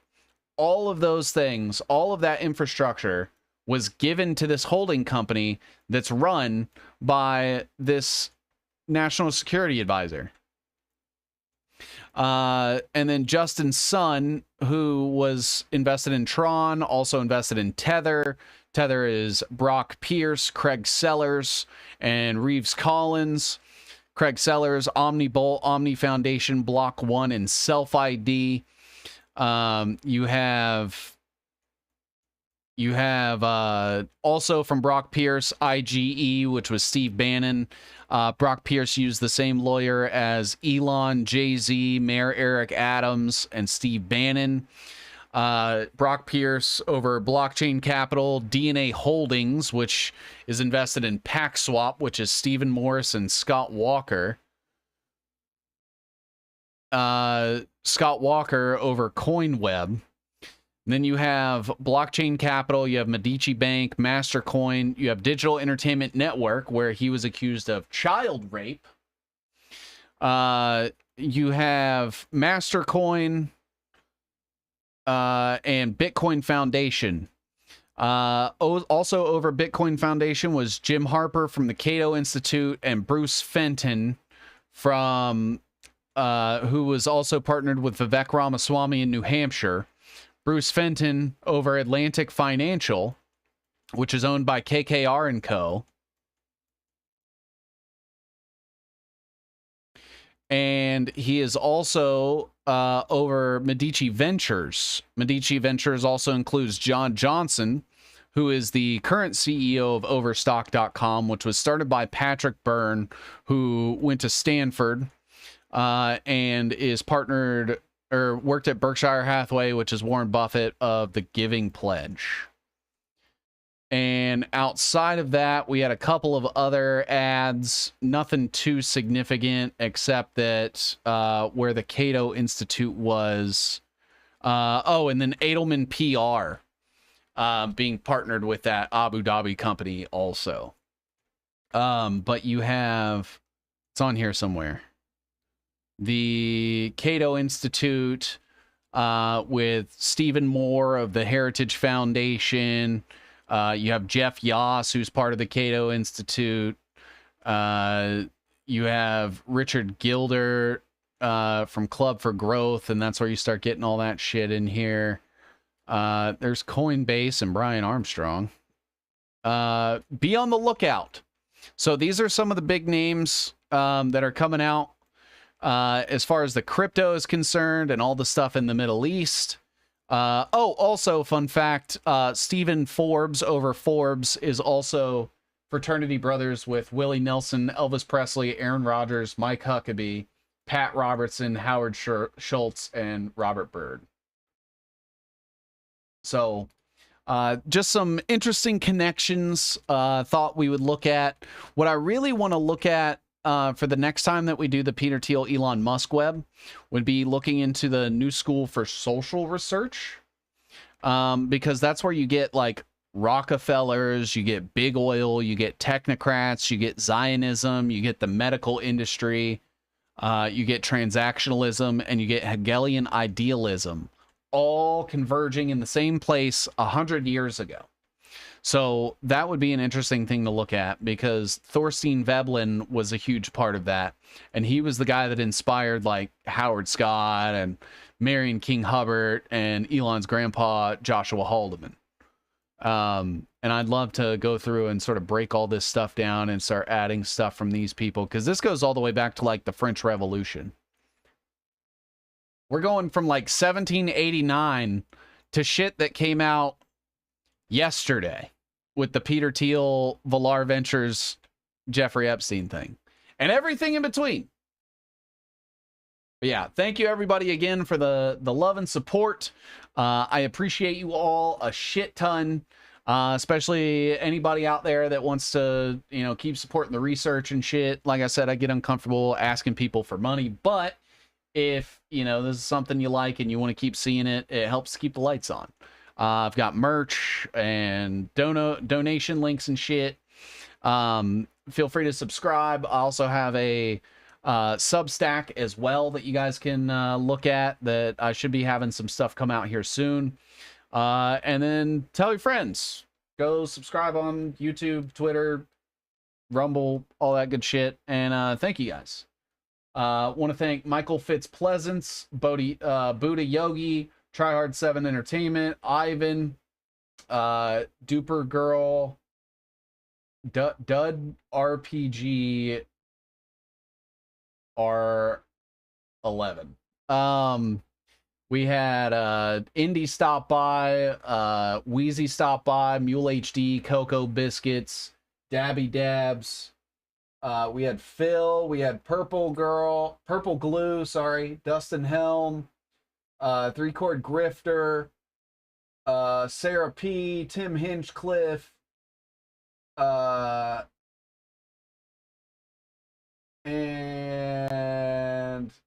JR20 Table. Katie was here. Dina Lopez was here. Fun Times Indeed was here. You guys are fucking awesome. If you saw anything you liked, please feel free to clip it. I have one of your shirts on the way. Fuck yes. When you get it, you should take a picture of it and send it to me so I can repost it and be like, guys, look, the shirts aren't terrible. But I appreciate you all a shit ton. We will be live again next week. I have some stuff I'm working on. But next week, I think we're going to do a not mapping stuff out stream. We're going to do a talking stream, very similar to what we kind of did at the beginning of the episode tonight. And if that is something that you guys want to see, a lot of people said they want to keep seeing me talk. So I'll make sure that that's something that I consider for the future. And we may just like go over the news and I'll tell you guys how it's all fake and gay. But I look forward to it. I hope you guys have a wonderful rest of your night, and we will see you guys next week.